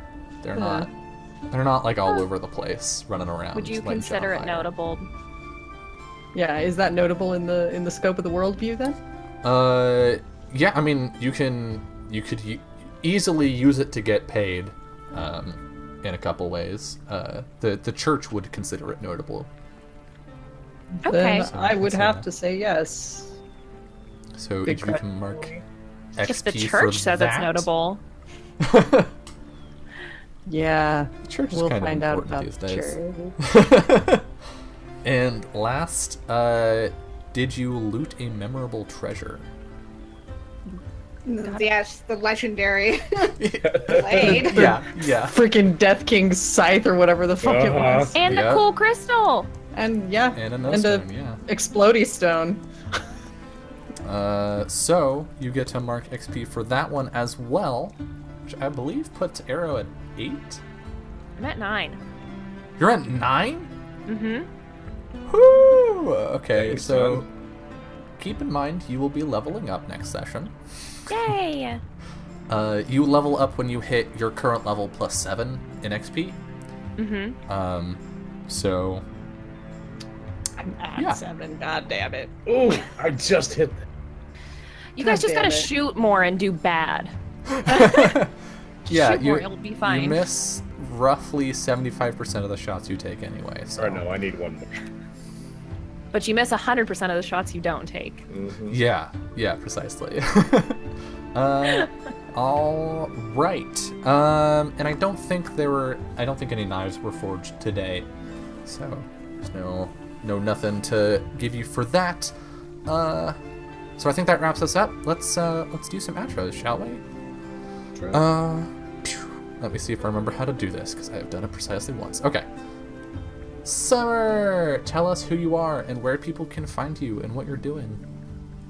Yeah, I'm Summer. I do a lot of stuff here on Twitch. I have a channel called Off the Table, _the table, where we stream a bunch of different games Monday, Wednesday, Thursday, Friday. We have a GM advice show. We play just a ton of different systems. It's a lot of fun. Tuesdays, I'm on Unmade Gaming playing Polaris currently. Saturdays, I'm on Grimjack 21502 from 11 to 1 PST playing Pulp Cthulhu with Kiana and a bunch of other great people. And then every other Saturday, we're here now. Woo! being a good sweet boy. Maybe not so sweet anymore, but whatever. Yeah, I don't know that I would classify Arrow as sweet at this point in time. Pretty salty right now. I have some feelings about things in it. Yeah. Jess. Sure. Yes, I'm Jessica. You can find me at Little Cup of Joe on the Twitters and the Twitches. On Twitch, I stream weird weeby video games. Usually Friday nights, it's the East series, which is great. And on Sunday nights, we try to date Samurai and Hakuoki lately. Hell yeah. And you can also find me on Tuesdays on Encounter RP, and once in a while, I pop up on Scraticus's channel playing some RPGs. Fuck yeah. Y'all are so busy. Kiana, speaking of busy... Speaking of busy, Yeah. yeah, this was a lot of fun. First go at Dungeon World. I love all the characters so much, and I love being able to be a charismatic character for once, because I don't play charismatic characters at all, so it's nice to be able to talk my way in and out of things. But yeah, I am Kiana. You guys can find me over on Twitter and Twitch at KianaS. Twitter is the best way to find out what I'm doing, because I'm all over the internet doing a bunch of things. But let's quickly run through everything. I am on a podcast called Lady Slaying Dragons, which releases new episodes every Sunday evening. You can find us over on Twitter at Lady Slaying. We're doing a really special series this month all about visual representation in tabletop gaming, so definitely go check it out. On Mondays, I'm over on Encounter Roleplay doing some Call of Cthulhu.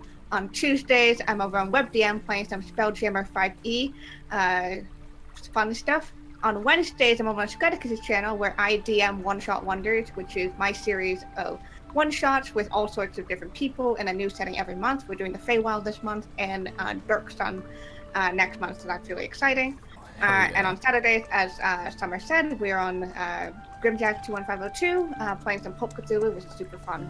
And then here, every other Saturday, doing some fun Dungeon World stuff, hopefully not dying, having a lot of fun. Yeah, hopefully. Fingers crossed. And Adam, please regale us. Regale I shall. Hello, everyone. I am Adam. I am a voice actor. I have worked for Funimation and Media Blasters, and I do plenty in the independent sector. And you can follow me on Twitter at AdamRovio.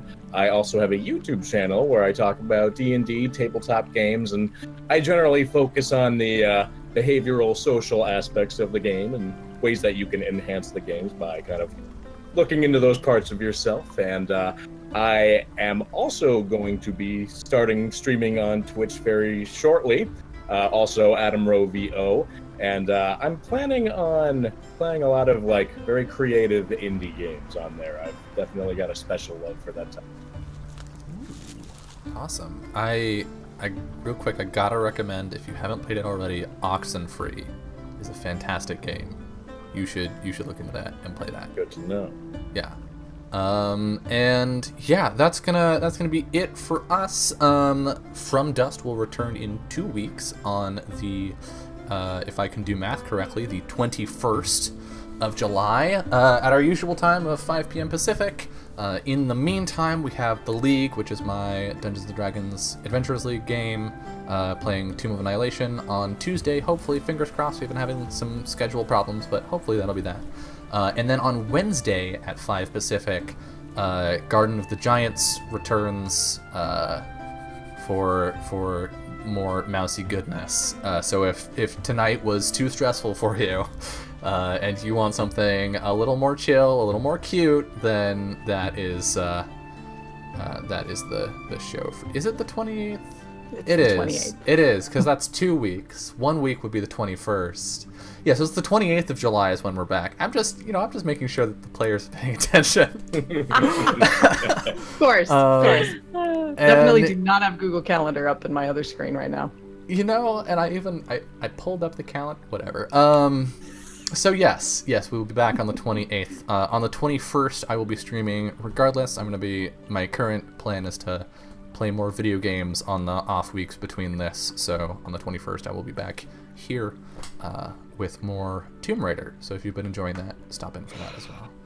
Getting ideas for traps and shit. Yep, abso-fucking-lutely. That one trap, the like grab your ankle one. Oh, I love it. That's so good. That is so good. I should have known. I didn't realize you were gonna pull that out immediately. It's hard to come up with good traps, okay, Jess? No, I know. But yeah, all right. That's it. Thank you all so much for watching and coming along for this first leg of our journey. Thank you so much, and have a wonderful rest of your night. Good night.